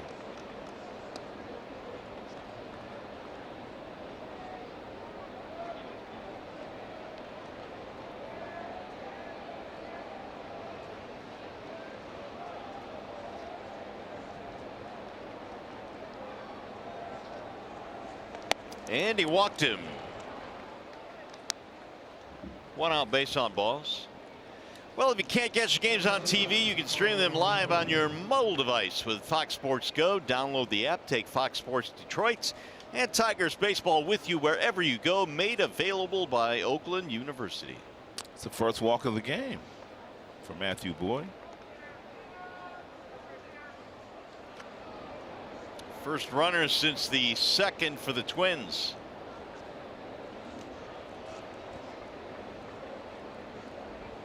Here's Polanco now. 3-1. Tigers have the lead. We're in the 6th. Trying to win 2 out of 3 here against Minnesota.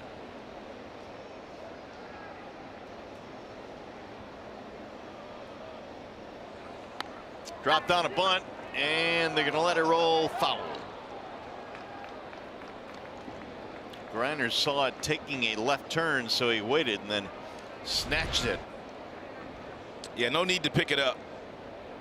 Wow. And they would not have thrown Polanco out at first base. It barely went foul. It did. It's almost a great bunt by Jorge.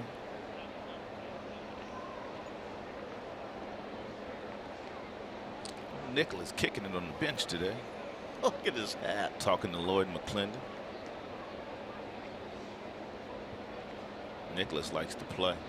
How about that smile he had on his face the other day, man, after he made that catch in the outfield? Bigger than any smile I've seen him on his face Ever. after a home run. Yeah, I've never seen him that happy. It's a great moment. 0-2 on Polanco.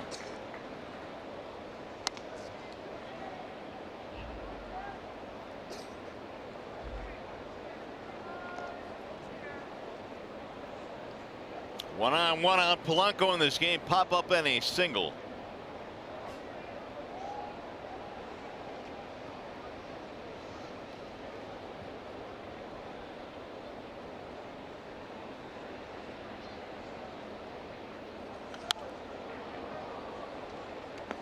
Here's that catch we were speaking of the other day by Castellanos on Friday night. And take a look at Nick after he catches this ball and the huge smile that he has on his face as he runs all the way into the dugout. He was fired up.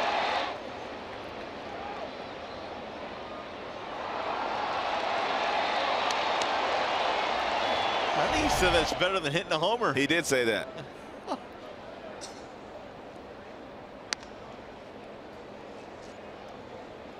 1-2 the count on Polanco. A day of rest for Castellanos today, not starting. It's almost the equivalent of a couple of days off for Nicholas. Obviously, he played in last night's game, but he gets today off. And, of course, the Tigers will start another series tomorrow evening against the Chicago White Sox. So that's a lot of hours that Castellanos has been off of his feet. And you need that during the course of the regular season. Got to keep guys fresh. Tigers have Chicago for 3, then straight to Minnesota. They will not have an off day until next Monday. And Boyd got him, strike 3. It's a 91-mile-per-hour fastball that Polanco could not pull the trigger on. Looked like it was right down the middle, too. And here's our Xfinity high-speed pitch. Matthew Boyd has been all the way up to 94. And he's touched that a couple of times. As low as 70 miles an hour with his off-speed pitch. Be careful with Sano. He's the tying run here in the 6th inning. He's got 8 homers this year. Yeah, he's pretty much owned Cano in his career, but you can't make a mistake to Cano. He is big and he is strong and he is physical and he can hit the ball a long way. That'll get away from Griner into the backstop, advance the runner. Forsythe moving up.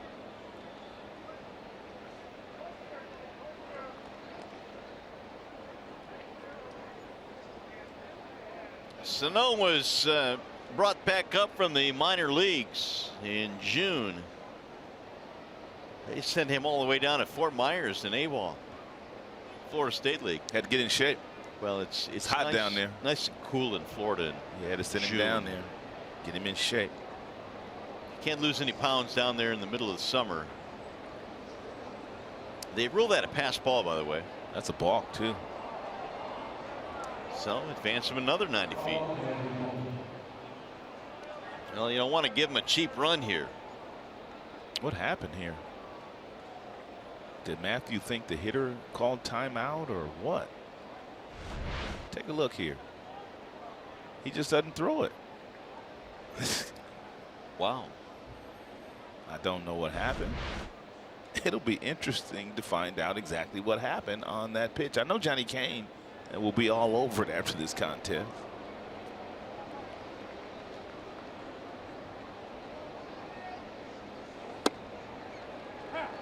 Two and one on Sano. Be careful here if you throw Sano a breaking ball. We told you last night that Sano has been doing a much better job on breaking pitches. As a matter of fact, there are times where he sits on breaking pitches, and he might be sitting on one right now. Off the end of the bat toward first base, Sadusi. And he drops it, but Boyd got there in time, and plenty of time for the out. They avoid disaster there. No runs, a walk, and one man left. The Jack Morris plaque on the concourse here at Comerica.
Sixth inning, the Ram pick the stick update is forthcoming as Mr. Rodriguez leads it off for the Tigers.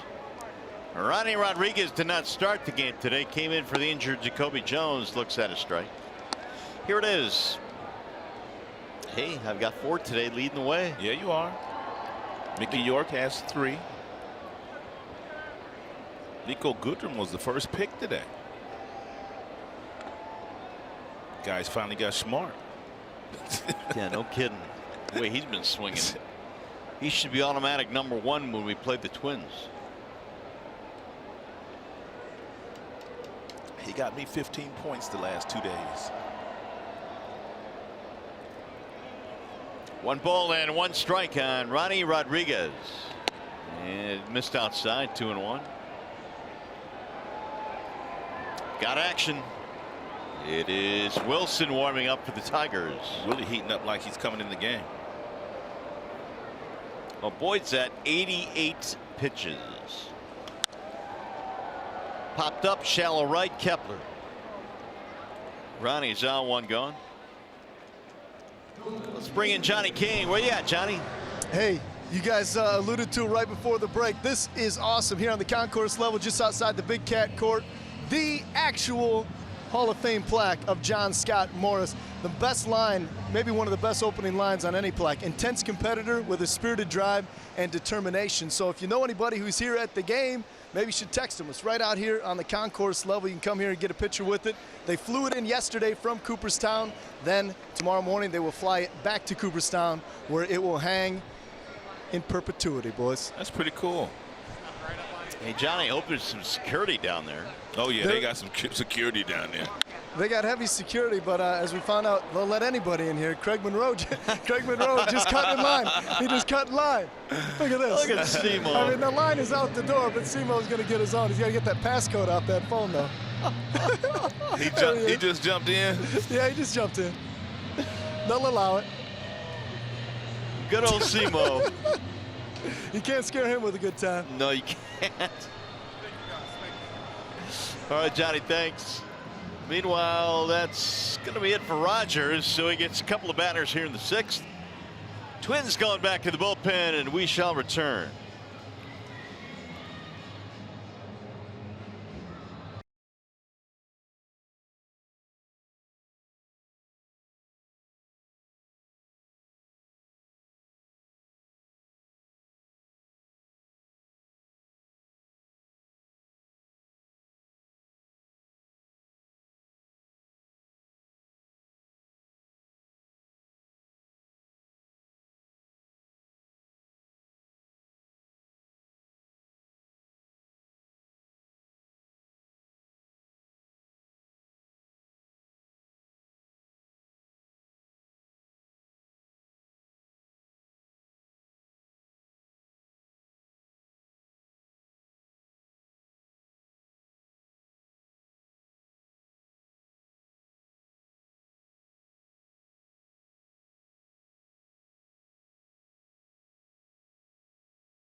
Last shot of the World Series. What do you remember?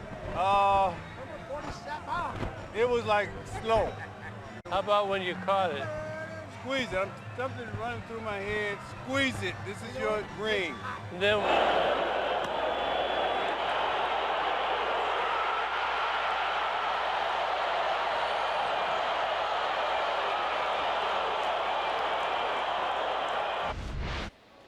Well, that was Kirk Gibson who wore a mic for us during the ceremony today for Jack Morris. And Larry Herndon, well, he squeezed it all right. And that was the final out of the World Series. Griner skies one to center, but it's not going to be deep enough. And one pitch to retire the side. And that'll be it for the Tigers here in the 6th inning. We go to the 7th. 3-1 ball game.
inning, Tigers scored 3 runs. I love that at-bat by Griner. As a matter of fact, all the Tigers had really good at-bats in the 5th. Reyes had a really good at-bat. Candy had an awesome at-bat as well. Victor Martinez finally with a sac fly that was shallow that Candy was able to tag up on. So everybody in that particular inning had a really good at-bat against Cole Stewart, their starter, who had a really good sinker, but the Tigers would not swing at that sinker in that inning. They did a marvelous job.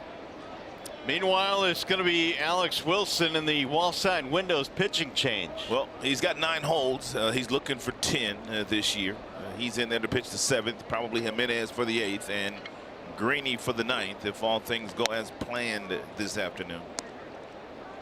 It'll be Tyler Austin to lead things off. Meanwhile, the starter Matthew Boyd goes 6 and leaves after 88 pitches.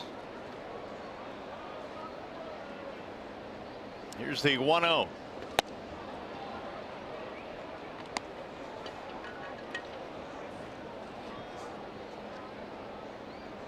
Boyd at one point in this game retired 13 straight. And 15 of the last 16 he faced.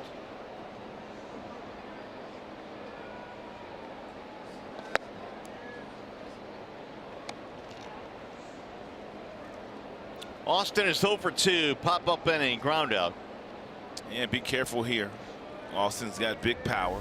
If you decide to throw him a fastball, and make sure you get that cutter off the plate.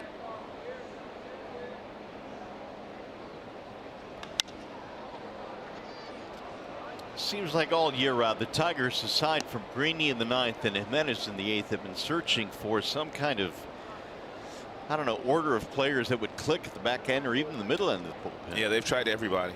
I mean, they've tried Willie there. They've tried Verhagen there. Hardy earlier in the season when he wasn't starting. Buck Farmer, you name it. Coleman.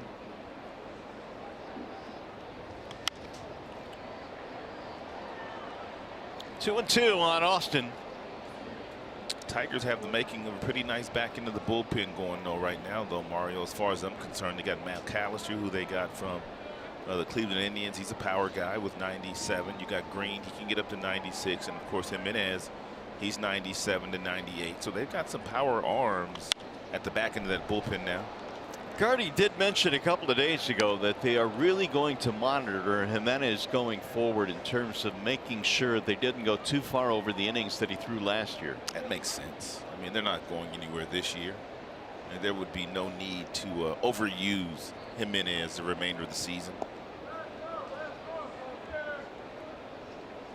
Joe, an all-star this year. There's a hard ball hit to short, diving play Iglesias. Yeah, that left Austin's bat at least 105 miles an hour, but there's Iglesias. And Johnny on the spot.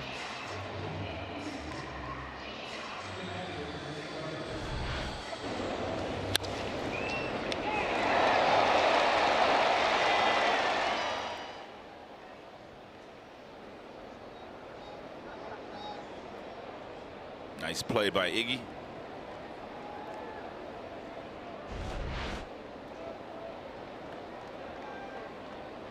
Ooh, you shortchanged him. I did. What is it? 107.9. Yeah, I know he hit it hard. Mitch Garver, the batter. A nice little breaking ball there thrown by Alex Wilson to get ahead of Garver.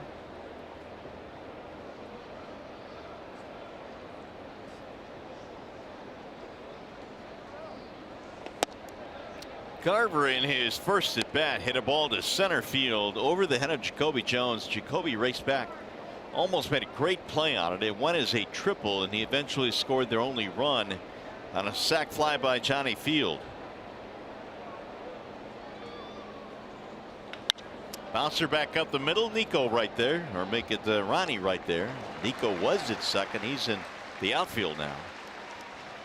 2 up, 2 down. Grizzlies, Fox Sports Detroit University days are back. Time to head to Comerica Park this Tuesday Tigers take on the White Sox. Show your school spirit. Special packages include a game ticket, Tigers cap in black and gold, and a donation back to the Alumni Association. Tigers.com/OU for more information. Got a special telecast on Tuesday celebrating all the Tigers Hall of Famers. Going to be a Hall of Fame themed broadcast on Tuesday. You want to tune in for that. Number 47, the newest member of the Hall of Fame and the newest member of the retired numbers. 1-1 on Johnny Field.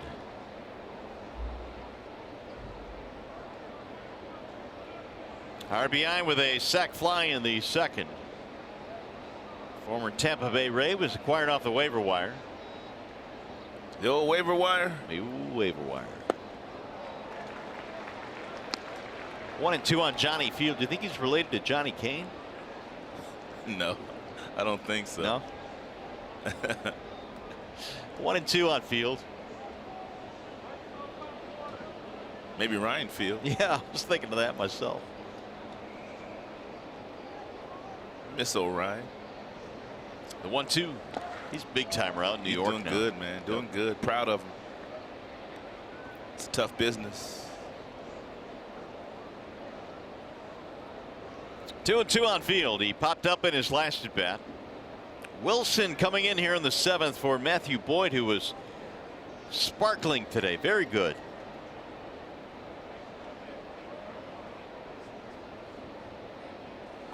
Swing and a miss. Field is out, and Wilson at 1-2-3. 7th inning coming up. The Consumers Energy 7th inning stretch.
What a day for Jack Morris, number 47, officially retired as a Detroit Tiger. Nobody else will wear that number 47. Great day here, and a great day to reminisce about the '84 team and Tigers history in general. And the Tigers now put together a pretty good game here today. They lead this one by a score of 3-1. Cole Stewart started for them in his major league debut, went 4 1/3. Matthew Boyd was good today, and Jamer's got a big day going. But I think right now the story route has to be Mr. Boyd, who Kind of had a bumpy start his last time out in Anaheim, but really bounced back nicely here today. He really did do a nice job. I mean, I just love the way that he moved his fastball strategically all around the strike zone, anywhere from 93 to 94. And his curveball was exceptional. I mean, this Minnesota Twins team, they swing at a lot of breaking balls, and Matthew Boyd was able to exploit that weakness today. So what does Matthew have to do now to make sure he gets more consistent starts like the one he had today? Well, he just needs to continue to use that fastball. I thought he used it to his advantage inside a lot today. And I think when you are a guy that you want to get to your breaking ball, you have to show the opposing teams that you will at least pitch inside. And I thought he did a marvelous job of that, getting them off the fastball so he could get to the breaking ball. He just pitched a really good game today. That's going to be up to the bullpen the rest of the way for the Tigers to nail this one shut, but they're looking for some more offense first here as we go to the bottom of the 7th inning here at the ballpark. Duffy is out there. And his first one is in there for a strikeout, Victor Reyes. And Duffy was just recalled a couple of days ago when the Minnesota Twins made a trade. They traded their closer to Oakland, and Duffy was recalled from AAA. Hard hit ball to center, and a sprawling play out there by Jake Cave. One gone.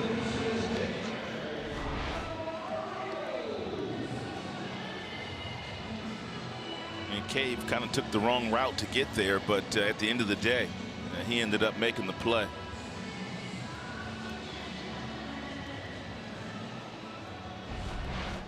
Here is Candelario. Jamer 2 singles, an RBI, and a run scored. Tigers today have out-hit the Twins 8-2. Jamer told me before the game today he was going to get 3 hits. Did he? He did. I was talking to him when he was getting ready to go take some early batting practice, and I was commenting him on all the special plays that he made yesterday at third base, and I said, how you feeling with the bat today? He says, I feel good. I said, how many hits? He said 3. He's got 2 now. I would love to see number 3 right here because he is my Ram pick the sticks. Oh, is he? He is. Ah. There is Joe Jimenez warming up.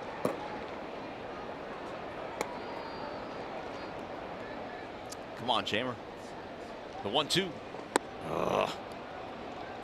2 gone. Good pitch there by Duffy.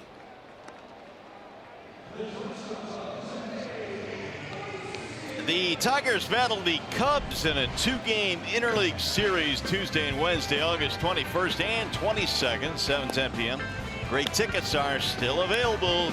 866-66-TIGER, or go to tigers.com and see Joe Madden, Javi Baez, and all those Chicago Cubs having a good year. They're still in first place despite not really getting a lot of production out of their MVP of a season ago, Chris Bryant, at third base.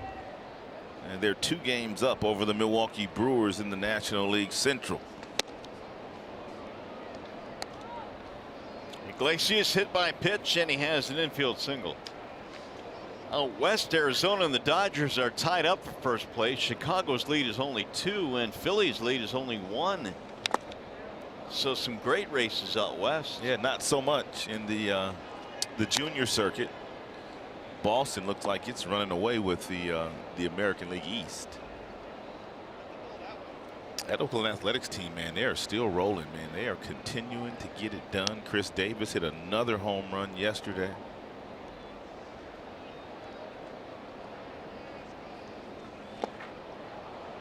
And Iglesias strikes out. They're going to have to throw down to complete it, and they do. It's going to be a 1-2-3 inning for Tyler Duffy. Tigers baseball today presented by Bell Tire.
Expectations of what a bank can be. Come to Comerica. Your Metro Detroit Chevy dealers. Visit ChevyDetroit.com. See why Chevy drives the Motor City. And by Wallside Windows. We can do that. We are the factory. Looks like Joe Jimenez coming into the fray now as we go to the 8th inning at Comerica. Well, they have a couple of really nice bats on their bench that are left-handed. Joe Mauer is on the bench, and Rosario is also on the bench. And we might see those two gentlemen before it's all said and done, either Jimenez or Shane Green. 16 holds for Joe Jimenez this year. He was the only Tiger that made an all-star team. 55 strikeouts, 15 base on balls. He's had a really good season. And he will face the bottom three here. Kepler, Adrianza, and Cave in a 2-run game.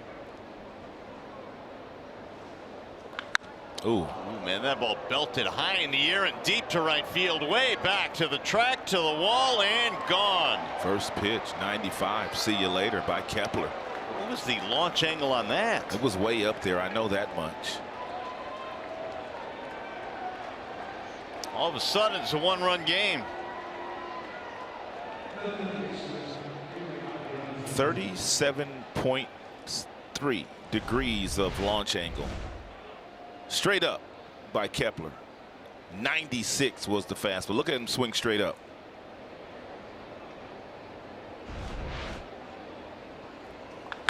Ground ball to first base. Fair ball. Right there is Aducey. He'll tag the bag, and Adrianza is out. And one more look at the Max Kepler home run on the 96-mile-per-hour fastball down and in. But that ball right there, that's the nitro zone for left-handed batters. I don't think I've ever met a left-handed hitter that did not handle that pitch right there well. That ball down and in. They just love it there. Homer number 15 for Kepler. Now a very precarious 1-run lead. There's a ball up top to Jay Cave.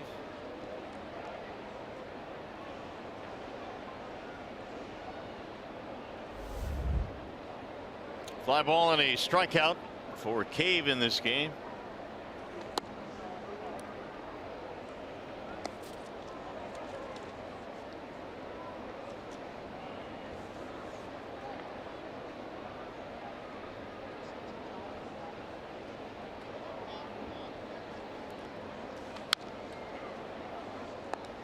Man, what a gorgeous day.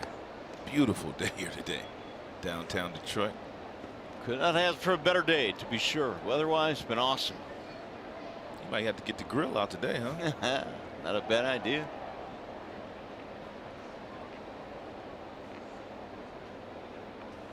Swing and a miss. 2-2 on Cave. The pitch by Joe. Changeup, I believe.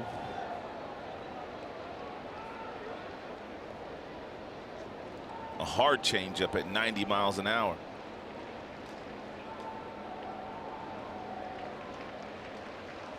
Swing and a miss. He dusted him up top.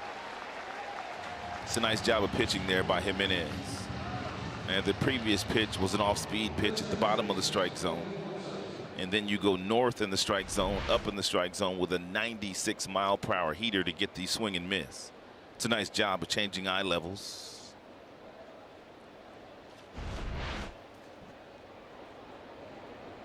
Here is Logan Forsythe.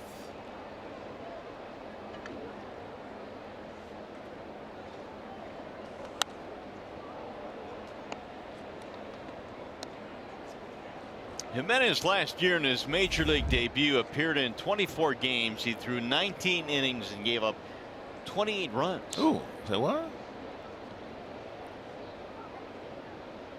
So it was a rocky baptism for Jimenez. Right back up the middle into center. Logan just been banging, hasn't he? Yeah, another hit, 5 in the series.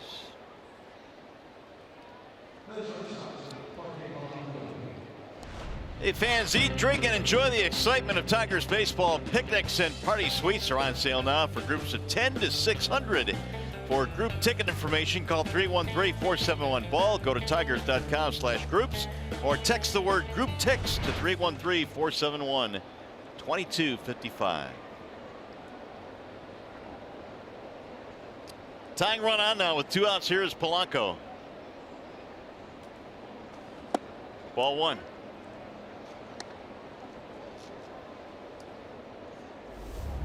Forsythe now has a career high 10-game hitting streak with that 2-out single. They've only had 4 hits today, yet they're trailing by just 1 single run. Ball 2. Come on, Joe.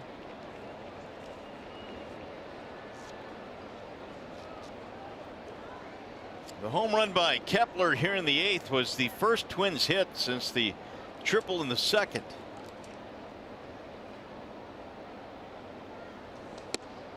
Now he's gone 3-0. He's also getting to that danger area where you'll see Sano, but then after that you're going to see Rosario or Mauer. Those 2 bats on the bench today and available. And Joe looks like he's got his helmet on, ready to hit. He might hit for Sano. He might just, if they walk him. Otherwise, he'll hit for Austin.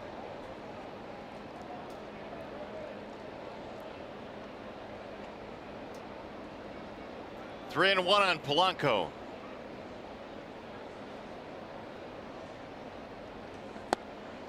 3-2 on Polanco. So they will get the runner started here. Forsythe will be on the move with 2 outs. Ducey letting his pitcher Jimenez know he's playing behind the runner.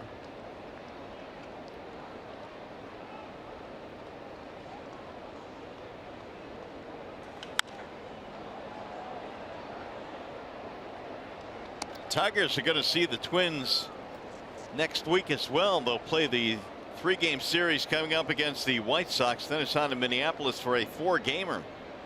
Thursday, Friday, Saturday, Sunday at Target Field.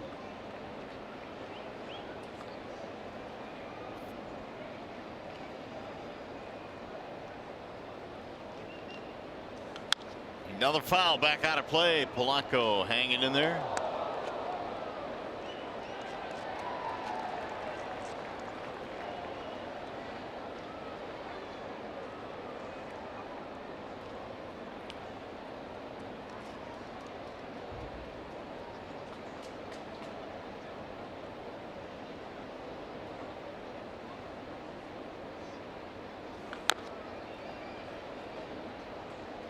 He's battling, making Jimenez work here in the 8th. Sano on deck. Home run by Kepler made it a 1-run game.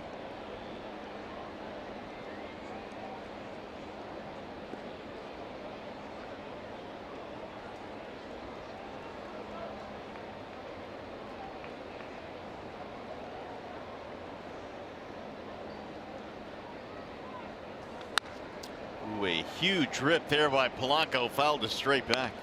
Time now for StatCast AI powered by AWS. The Max Kepler home run with the 37 degrees as far as the launch angle is concerned, the largest launch angle that he's had all season.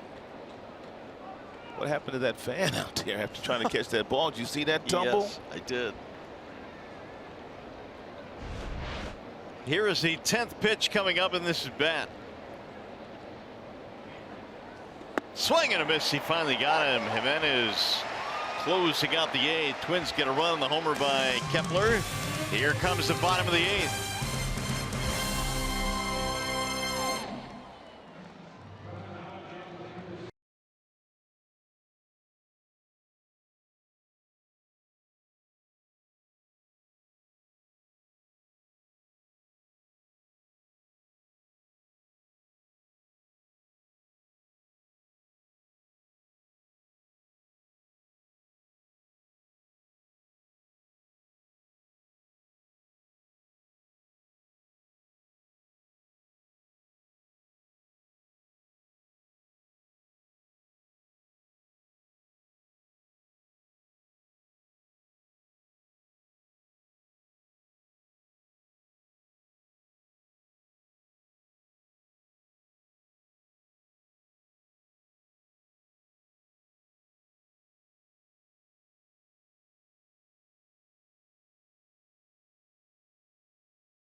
He's homered twice in this series and 4 times total this year against Minnesota Twins pitching.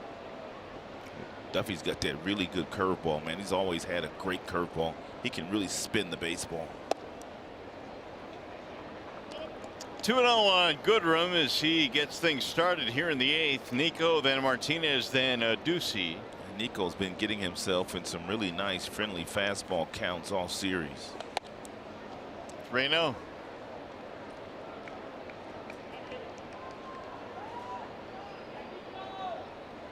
Base on balls, a kiss of death.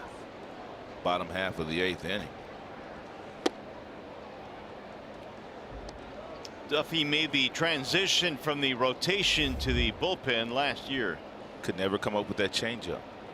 He's always had a good fastball and a good curveball, but just couldn't find that third pitch. And those guys end up pitching in the bullpen. You know, I know that Bonderman eventually had decent numbers as a starter, won a few games, but he also couldn't find that changeup. Nope, he tried everything too. I mean, he tried the fork balls, he tried the change-ups. He just could not find the grip to slow the ball down a little bit to keep the hitters off balance. Everything Bondo threw was hard fastball, hard slider, and he had a good slider. He's probably going to throw Nico Goodrum that curveball right here. 3-2. It's his best pitch. Fastball at 96. Nico just got a piece of it to stay alive. Tigers had 3 runs, 8 hits, and the Twins 2 runs on 4 hits.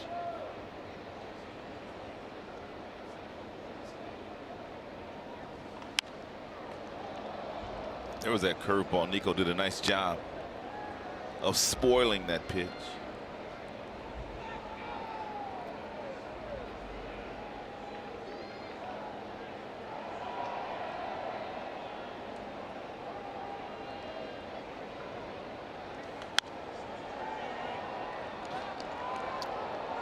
Here is the probables coming up in the series presented by Wallside Windows. The matchups look like this with the White Sox coming in.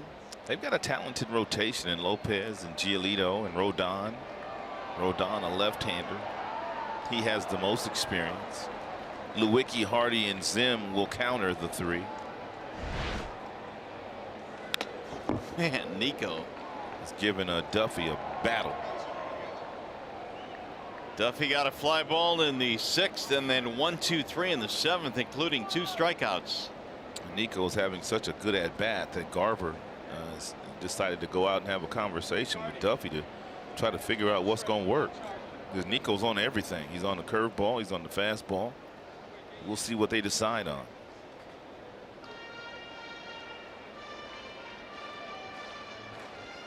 Garver's taking a sweet time coming back behind home plate too.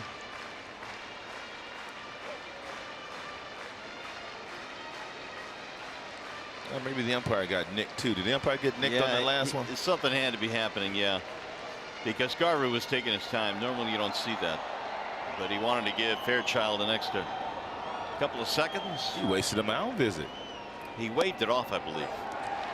He did wave off the mound visit. And there's ball 4. Let's bring in Johnny Kane. All right, guys, here with Eric and Nancy Anderjack from Commerce Township with the coolest sign in the ballpark today. Eric, this photo dates back to 1982. What's the story behind it? Well, my wife and I, Nancy, we went down to Florida for spring training and took our kids with us. Chris was 4.5, Melissa was 3 at the time, and we went to Lakeland to see the Tigers play. The Tigers pulled up, and one by one they got out. Jack Morris showed up. It's a class act. He told all the kids, just back off a little bit. You can all get photographs. You can get the autographs that you want. He said, just give us a little bit of room. So Jack posed with the 3 kids, took the picture, went back a year later. He did the same thing, autographed the picture. Now it's a family heirloom. I told my son, you got to have the negative somewhere. He found it. We blew it up, and I said, we're taking it to the game. Beautiful. It's a classic. That is a classic. Eric and Nancy were in Cooperstown for the Hall of Fame induction 2 weeks ago, but thanks for the memories. 47 forever. Jack Morris, a special day here at the ballpark.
Windows pitching change. Gabriel Moya coming in now for the Twins. And 15th game for Moya. He has 1 hold. The ERA sits a shade under 5. 16 strikeouts, 5 walks, and apparently Paul Molitor feels like Victor Martinez is not as good batting right-handed as batting left-handed. This is the 2nd time today already they brought a left-hander in for Victor. Moya delivers a strike, 0-1 on Martinez. And Moya's only pitched 2 2/3 innings in his career against the Tigers. Has a 3.38 ERA. Those games came last year.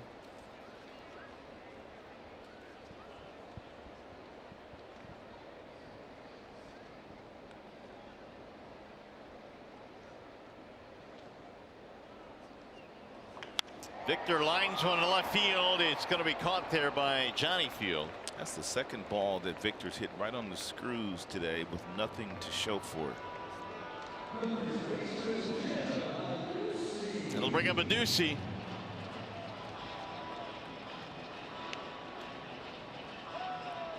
You marked your guy today, right? Yeah, I did have Victor today. Now Ducey. 3 ground balls in this game for Ducey, and one of them was a double play. In fact, he has hit all 3 the opposite way to the shortstop.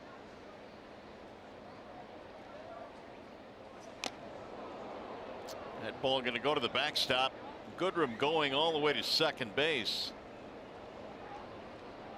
Ducey just trying to get out of the way. Yeah, he swung at it though.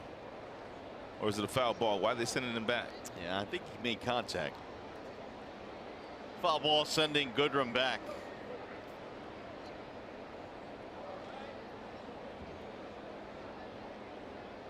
Tigers are looking at it. Yeah, clearly a foul ball.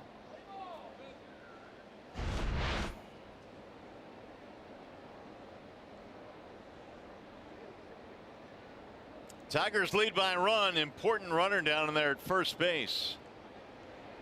Been a tight game all day long.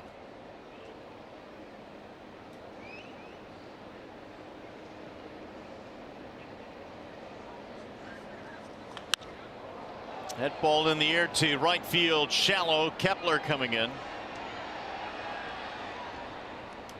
2 gone. MLB at Bat is your #1 Detroit Tigers app. Customize your experience to catch every moment this season. Tigers home screen icons. Features like the MLB.TV game of the day, pitch tracking, in-game highlights, live radio broadcasts, and more. Download MLB at Bat today. Boy, he's got a lot of moving parts when he comes to the plate. Yeah, he really does. I mean, he's standing on the extreme third base side of the rubber as well. I mean, he does not have much of his foot on the rubber at all. And a lot of times guys that stand on the extreme side of the rubber as he is going to stand, I mean, look where he's at there. I mean, that's extreme. I mean, what he's trying to do, and the reason why he's way over there, he's trying to get that fastball inside to the right-handed batter. Like right now. Breaking ball inside. There's Shane.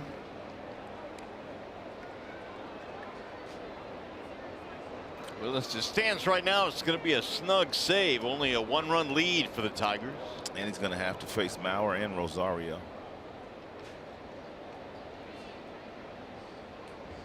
A couple of guys that didn't start today for Minnesota. Runner goes outside, no throw. Diving in with a stolen base, Nico Goodrum.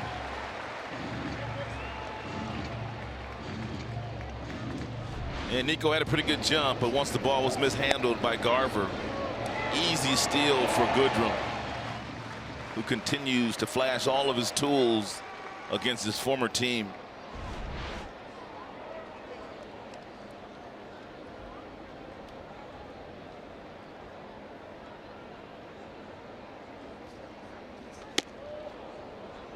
Ronnie thought about going fishing, but held back. Now a base hit could give the Tigers a 2-run lead. Rodriguez 0 for 2 in the game, had to come on to replace Jacoby Jones, who left the game with a hamstring problem.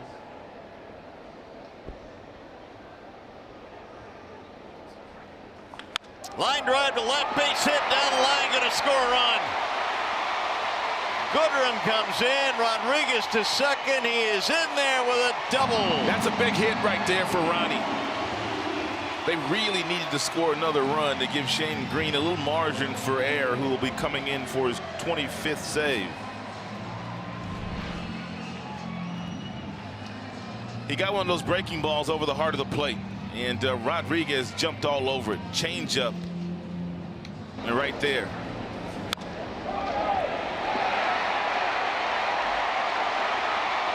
Stolen base, big by Nico.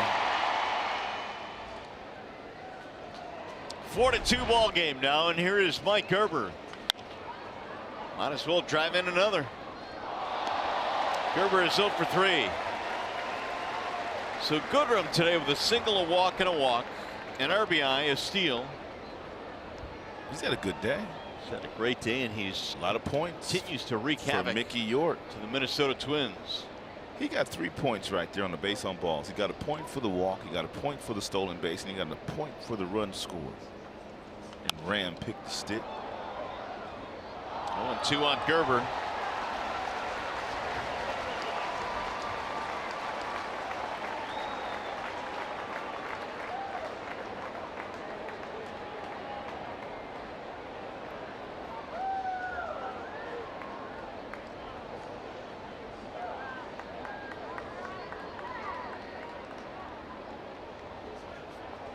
Oh, look out. That ball buzzed his chin. Didn't look like Gerber picked it up very well. Took Mike a long time before he got out of the way. Look how long he stays there on the fastball, like, almost like he didn't see it. It sure looked that way.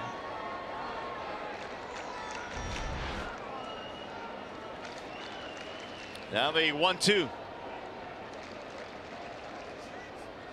Swing and a miss. That'll end the inning. Tigers get a big insurance run on the double by Ronnie Rodriguez. Here comes Shane Green looking to nail it down.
The Tigers have checked a lot of boxes here this afternoon, Simo, but still one more big one to check. There's no doubt, and it's going to be Shane Green in the top of this ninth inning coming in and shutting the door down. But they did get some good offense. We'll talk about Nico Goodrum, who continues to play well against his team.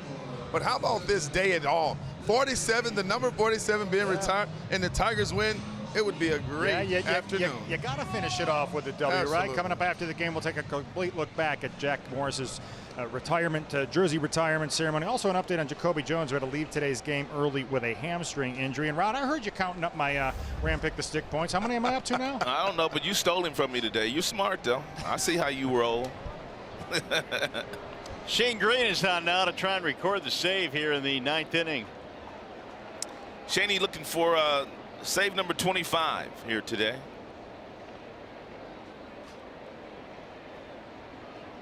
Miguel Sano leads it off, and he looks at ball one. Joe Mauer has moved to the on-deck circle. He will bat for Tyler Austin.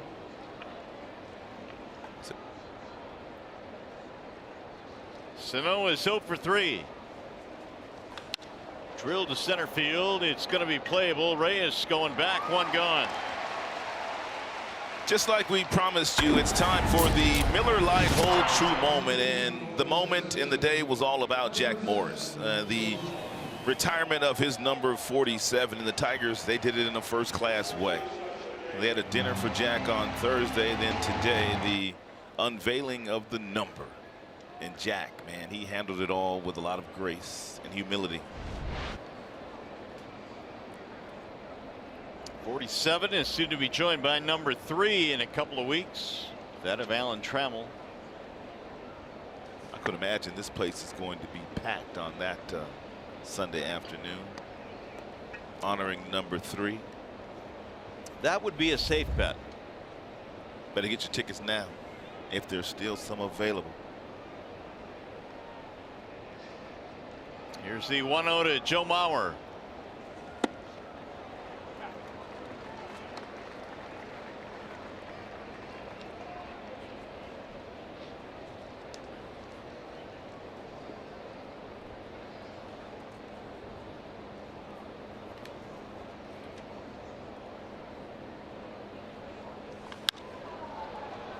One and two now on Mauer. The Twins need a base runner to bring the tying run to the plate. They still have Rosario on their bench.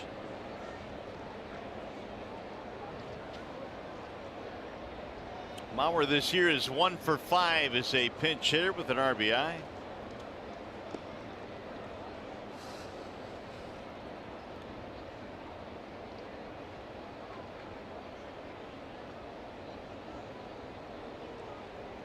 Swing and a miss, and Mauer strikes out, 2 gone. Now, you don't see Joe leave the strike zone like that very often. Well, the White Sox come to town tomorrow night. Join us right here for all of your game coverage, beginning with Tigers Live at 6. That's tomorrow night. Tigers White Sox at 6, right here on Fox Sports Detroit.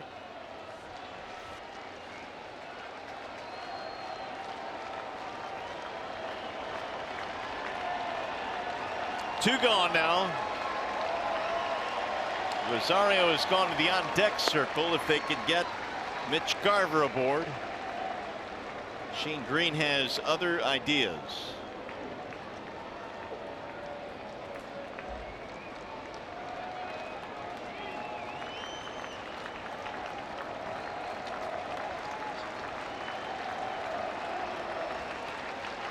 Here's the 1-0. Popped up. First base side. Is there room for a Ducey? There is not. Out of play. Garver had a triple back in the second for a long time. That was their only hit of the day before Kepler homered in the 8th.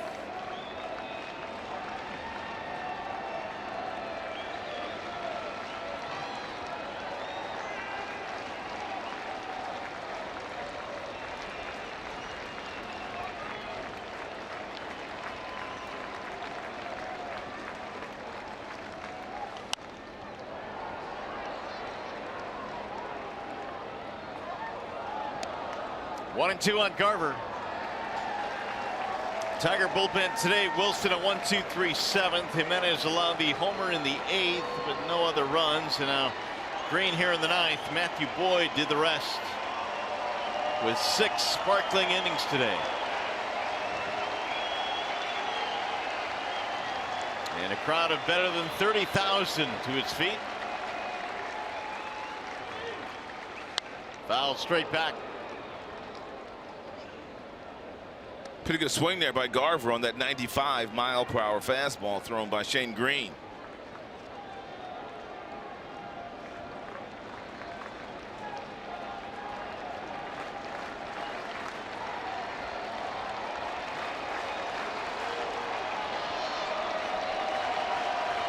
Graney again with the 1-2.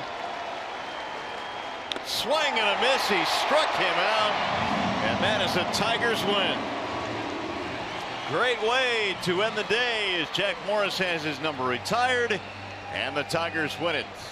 Now we send you to the Colsam Studios. Mickey York standing by with Tigers Live postgame. Yeah, Mario, coming up on Tigers Live, we'll look back on Jack Morris's jersey retirement ceremony and show you Jack's speech in its entirety. We'll also look back on his time in Detroit. Number 47 on the wall where it will remain forever. A special Tigers Live postgame show coming up next on Fox Sports Detroit.